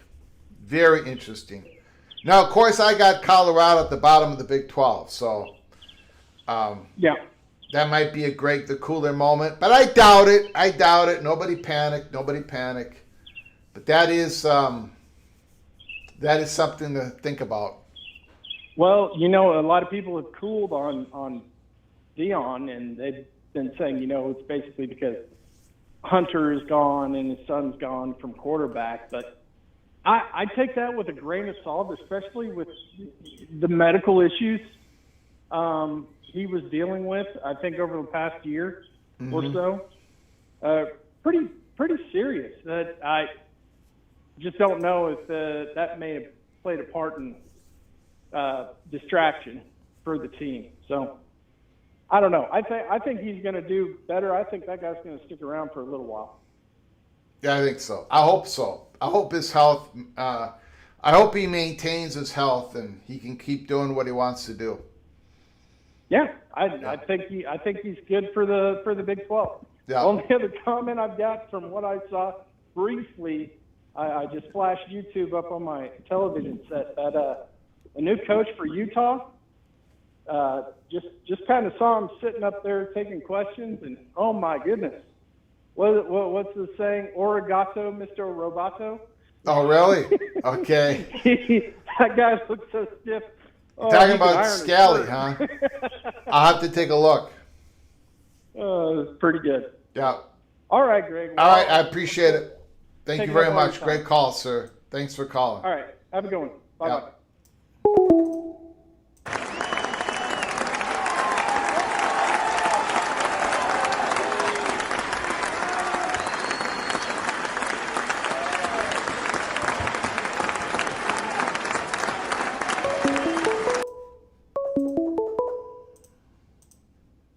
From CFP Plus. See ya, B plus. Thanks for calling, sir. I appreciate it. The floor is yours. Well, thank you, Greg, for having me on. As it may come to no surprise, I think I'm going to talk about this whole monster deal. Yep. I don't know if you've been really kind of following what I've been saying in the chat, but I really think there is another component to this deal that we don't know about yet in its entirety, probably because it's not finished, and maybe Yormark jumped the gun so he could talk about it at Big 12 Media Days because the media's there. But I keep going to this one line in the article by Amanda Kristovich, and it says that Monster is committed to doing dollar for dollar advertising for domestic and international brands, or international advertising. And I think that's significant because, you know, that could be, is it dollar for dollar for what the Big 12 is getting? Like, are they spending $20 million on advertising? Or are they spending $20 million, or are they spending, you know, if they spend $10 million in domestic advertising, they have to spend $10 million in international advertising. And that those two numbers could vary. But regardless, I think that's significant because while on the surface level, this seems like a, you know, like just a patch deal, I think it's bigger than that. And the total value of the deal is unknown at this current point. Because even though the Big 12 is getting paid $20 million, which I think is way too low for what they're doing, but if Monster is then turning around and spending an additional $20 million or $30 million or whatever on advertising the league specifically, then that's really a $40 million deal. And I think it's like, then that kind of changes the optics in the conversation. It does, and if that is as significant as you are alluding to, or it could, I think Brett Yormark really has to hit that home. Now, I know he's talked about it because he talked about it in the interview with Amanda Kristovich, right? But he should probably go out there and really hammer that home. That this isn't a marketing investment internationally, which the Big 12 is going to do, and so is the other conferences. These conferences, The next 10 years, these conferences are going to invest internationally, try to create some international markets for their content. So if that is true, I think Brett Yormark could at least start turning the optics around more in his favor. Yeah, the optics right now aren't good, and No, they're not. I think the deal's not done, which is why he can't come around and say, actually, the deal's worth X amount or Y amount, because it probably isn't finalized where he can say that. But so essentially, I think there's more to this, and I don't think this deal is as bad as everyone is like reacting to it. We just kind of need to wait to see what happens. Okay. That's all I got. You Thanks got for, it, buddy. I appreciate you episode bringing up for that live. point of view, sir. Love it. Thank you, sir. So in that article I sent you, Yeah. that's very interesting because it talks about being on the other side of it as an advertiser trying to get a patch done with other like brands or schools. Got it. But that you can read that later. You got it. All right. I appreciate it, sir. Great call.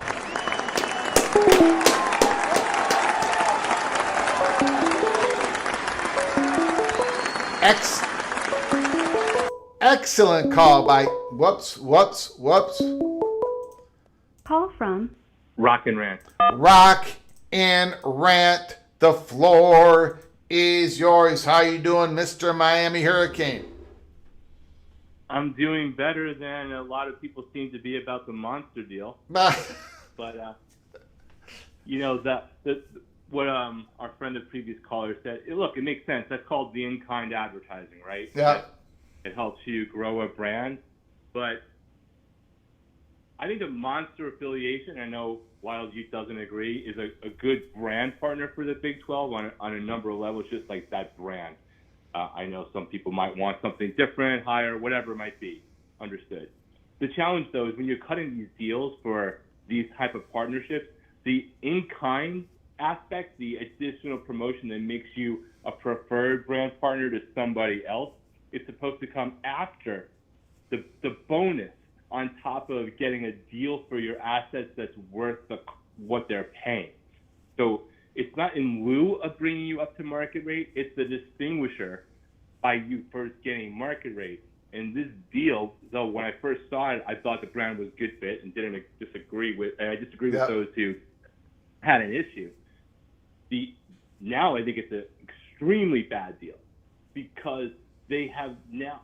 It's like this: if you have a house right next to somebody else's house, and you're in a neighborhood, and all the houses were made the same, they're all the same house, and they're all 3 years old, and no one's destroyed anything, and they've all kept them up. And somebody next door to you sells their house for $400,000 when the market value was $600,000, and next month you need to put your house on the market. You're not getting $600,000 because the guys next to you got $400,000, and it doesn't matter that their real estate agent also helped promote them and did all the staging for them for free. Yeah. So that ultimately is the problem, and there are some things that come on here, and I have my opinion on, and they're from educating yourself and learning or following, and sometimes those opinions are wrong and dumb and come back and bite you. And 3 years ago, people tried to convince me Miami wouldn't be at the top of realignment. Then they were, then they weren't, all that fun stuff, right? There's the wild speculation. Yeah. With this specific aspect, I have first-hand knowledge in cutting those deals, and unless something massive comes out, I do not care that they are going to be a great promotional partner, because I believe that they will be, and that I do attribute some value to that marketing in-kind contribution they're doing, because it does have value. But first, you got to get paid for what you're worth. And then when somebody else is competing against you, that's the things that make you decide to work with a partner that you want to live with all the time, as opposed to going with somebody else. And unless something comes out there, I think that they not only hurt themselves, and I didn't catch all the middle of the program. I had to go do something, so you might have gone into this more. But just the Kansas deal alone shows how bad this deal is, if what I heard is correct. And it could potentially be It's either going to be showing that the Big 12 doesn't have value or had at least a bad deal. And if somebody else comes in later in Big 10, SEC, even the ACC, and one ups it, it's going to cause an indirect sign of weakness. Yeah. I'm surprised this deal got cut. This is a deal that Jim Phillips would cut on the surface for what we have right now. Yeah. Yeah, I mean, again, it's going to be interesting to see if there's any other conference-wide jersey patch deal and what does it come in at, and, you know, is it going to be double this? Is it going to be triple this? And will it have other features to the deal? And because if it does squash this deal, it's not going to be a good, this could be a canary in the coal mine type of thing. Correct. Or, you know, maybe we're overreacting. I don't know. We're gonna find out, though. Yeah, we're definitely going to find out. And look, I don't know that it's a canary in the coal mine, but I would say this: the money in aggregate is a big number, but per school is not. So sometimes it's better to. We have people talking about negotiations on TV deals. A couple of years ago, everyone said the market was going to be bad, right? Then the NBA did its deal. Yeah. So if the market was bad, it's no longer bad. So you're better off having waited if you thought you were going to do something before, and the NBA proved you wrong because that deal is massive, Yeah. right? And though it's global, but even in the U.S., it's still not the second most watched sport. College football is. They didn't do the deal. If this is the best you could do, and you're undervaluing your assets, then just wait. That money is material, but it's not a difference maker for anybody, right? And that would be my argument against it. You know, so maybe it's not the canary in the coal mine. Maybe they should have waited a little bit longer. But better to not sign that kind of deal that isn't going to be the difference on saving your conference or even getting a premier transfer quarterback, let alone the fact that you're splitting that money up amongst different programs, different teams, what have you, if it wasn't the right number. And I guess the thing I did miss, and maybe you know, is this a unilateral deal that the Big 12 is able to do, or did all the ADs or presidents vote on the terms of this deal, and now that we're hearing all the secondary complaining? I don't know. Don't know. It's a great question. But you would think they'd have to socialize this amongst Yeah. everybody, unless he has a blanket agreement to like undersell assets. Go do it. Go get the check, Brett. We trust you. Is that how it works? I mean, Yeah. it might, but I don't think. I would think, hey, we're going to put something on all of your jerseys, or before that, we're going to go out and negotiate a Big 12 branded deal for jersey patches and stuff when you're on the stadiums, on the field, and we promise we won't sign anything without checking back with you unless it's over X, right? I would imagine it's one of those two scenarios. So that would be a question for you or any of those who might be in the know of how does that mechanism work within the Big 12 and their members, because it would be interesting if everyone's pointing to the office right now and saying, what are you doing, Brett, versus this is the best deal we have, guys. This is interesting to us. It may not be what we thought. What do you think? Are they voting on it? Because if they all voted on it, then nobody's got anything to do except for turn that finger right back at themselves. Yeah. I don't know. That's my 2 cents on it. Yeah, very interesting. Very interesting. When are you on next with with your show, College Football Express? I've been doing a bunch of just videos. So I've been loading content every day. I haven't been doing live, so we're trying to do something a day. And of course, I'll be with your nemesis, Mr. Moen, on Sunday night over on the Mafia. He is my nemesis. There's no question about it. He is. You guys are brothers from another mother. That's sure. right. That's right. I appreciate your call, sir. I do have a new definition for you real quick. Yeah. You know, you should stop thinking about the cooler. You're essentially the college football realignment water cooler, right? Everyone comes to you and tells you stuff on the side. So when you go into that inevitable cold streak, which I hope you're right on Miami and the ACC, but cold on other things, just remember, you're not really the cooler in the Vegas sense. You're the water cooler guy where everybody comes up to you and talks about their bosses. Yeah. I appreciate that. Have a good one, Greg. All right. Thank you, sir. Bye.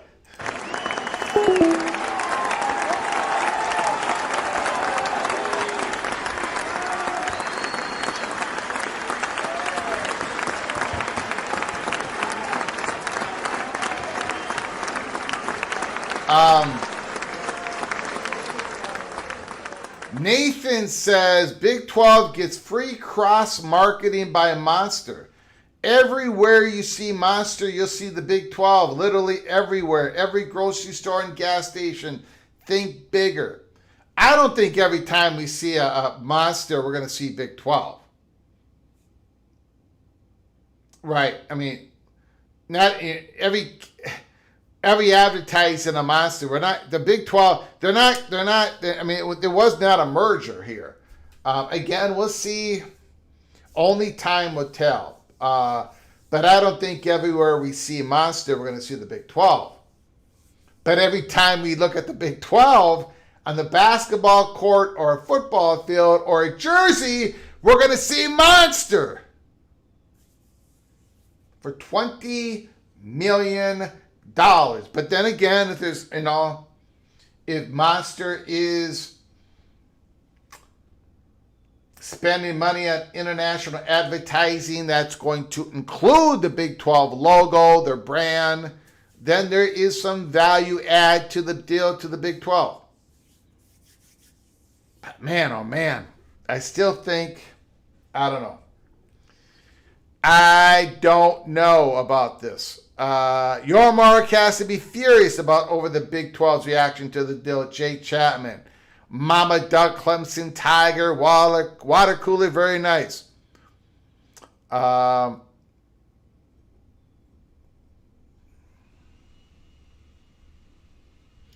Duck, Clemson Tiger. Not trying to be ugly, but I don't think the advertising from Monster Drink for the Big 12 is going to help their following no matter how much they advertise.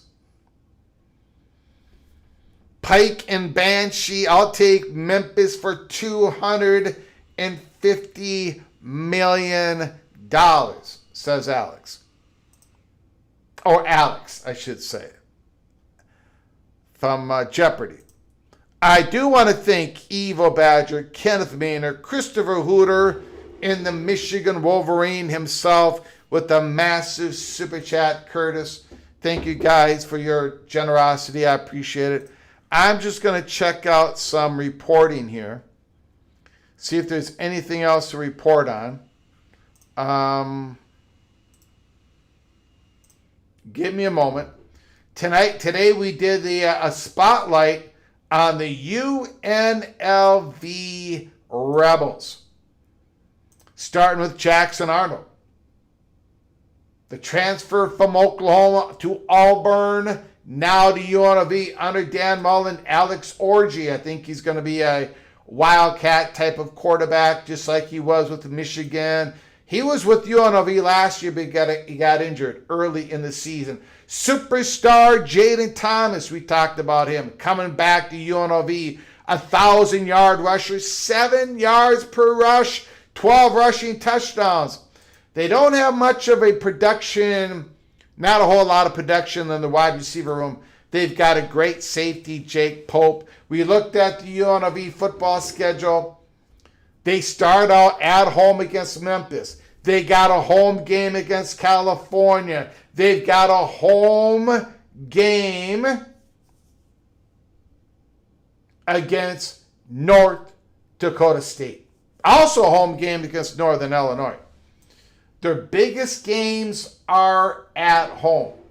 UNLV Spotlight. If you missed it, if you want to watch it, go back at the start of our show today and we cover it all. Spotlight, UNLV, the 70th, 7-0, the 70th team we have put under the spotlight. We've got 10 more to go.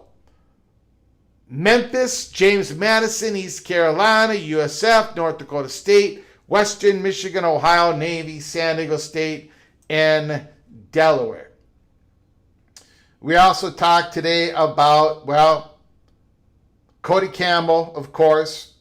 We did an episode on it. If you go check out our episode 511, we did earlier today, and of course, Rock Chalk Jayhawk, their jersey patch sponsor. We talked about that deal. What a massive deal for Kansas Jayhawks.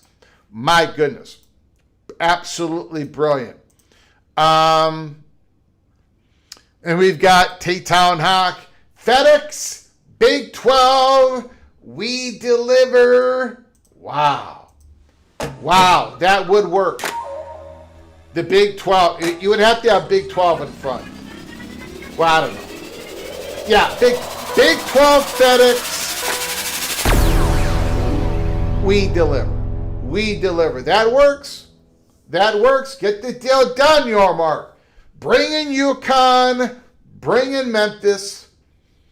And then let 19 and 20 be decided by the dominoes when the ACC gets poached by the Big Ten and the SEC. Yormark, give me a call. Give me a call. I'll give you a little bit of advice from the fat guy from Minnesota. Bring on UConn. Bring on Memphis. Let them grease the skids. Let them economically elevate the other 16 members so they can survive for the next 3 or 4 years and then hit it big, expand with the North Carolina State if they're available, Louisville if they're available, Pittsburgh if they're available, Georgia Tech if they're available, USF, whatever. I would go Memphis and UConn. I don't think they're going to do it. I don't think they're going to do it. T-Town Hawk, thank you for the $2 holler. We've got Mohr and After Dark. Oh, Mohr and After Dark. Is it okay if you will always be Mr. Freezegar to my bat mowing. Wow. Unbelievable. That is absolutely ridiculous.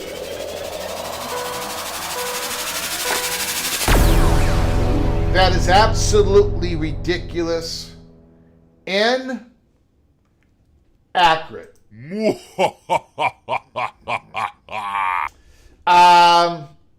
Moen, is it okay if I express my idea to the PATC family in regards to that thing that we were talking about earlier today?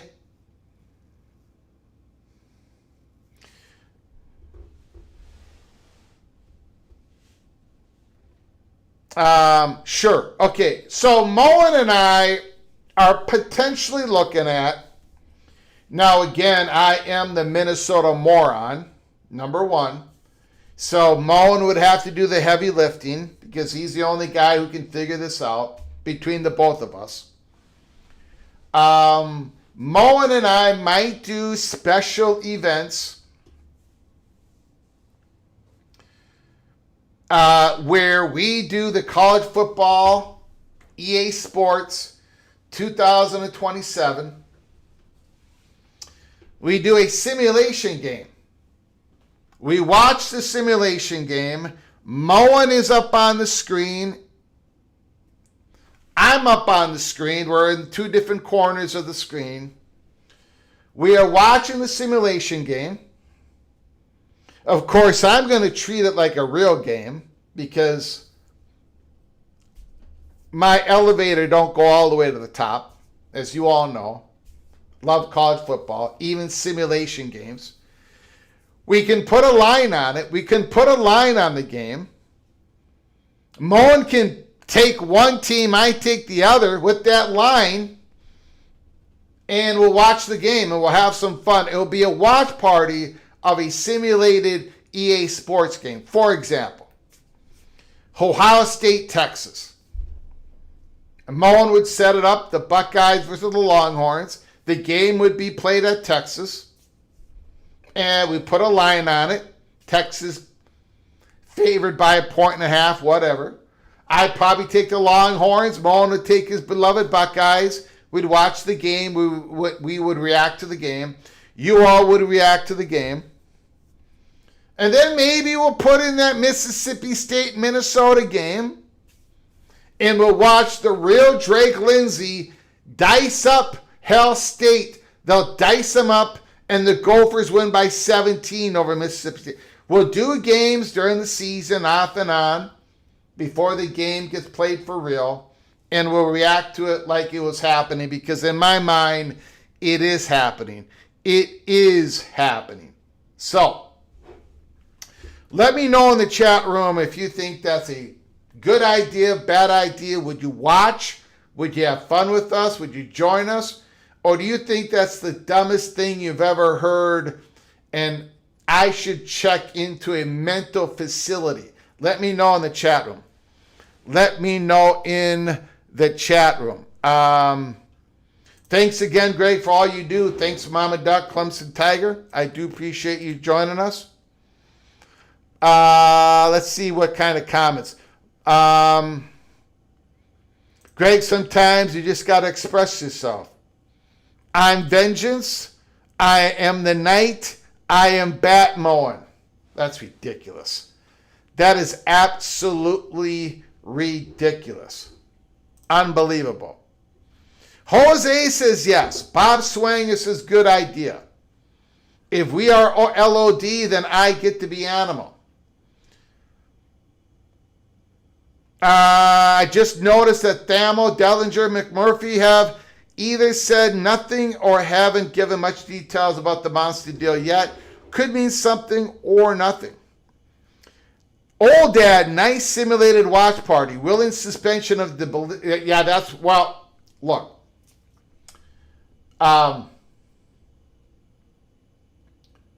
It's more difficult for Moen. He does not have to suspend his belief. He doesn't have to live in a pretend world. He's a Buckeye fan. I'm a Golden Gopher fan. I got a dream, baby. I gotta find the victory somewhere. If it ain't gonna happen on the real football field, I need to happen in EA Sports 2027. I told Moen, if you're gonna do that, I'm gonna treat it like a real game. So I'm probably gonna scare Moen.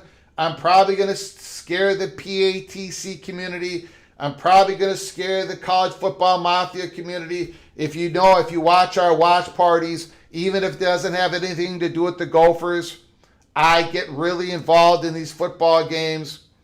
And I tell you what, you line up Minnesota Golden Gophers against Mississippi State, the Bulldogs, in Moen After Dark simulated football game.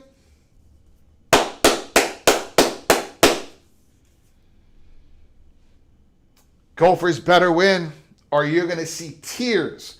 You are going to see tears. All right. Again, I want to thank everybody for joining us today. Buckle up, brace for impact. We're going to be live again tomorrow, Thursday, July 9th. Crown Apple Shots. We ain't scared. Let's go drinking game as well. I would have to do my Busch Light Apple. Sounds fun, Greg. Thank you, Kenneth Maynard. Appreciate it. Simulated games are fun before the season. Dom during the season. I sure hope the Golden Rodents win. Are you going to be eating a lot of crow with cheese? Well, that would not be good. That would not be good. All right, guys. Moen After Dark, everybody else, I thank you. We're going to lock it up. We've been on the air for 2 hours and 23 minutes. I got a busy night ahead of me. So from all of us to all of you, please, you all take great care of each other. And as always, God, family,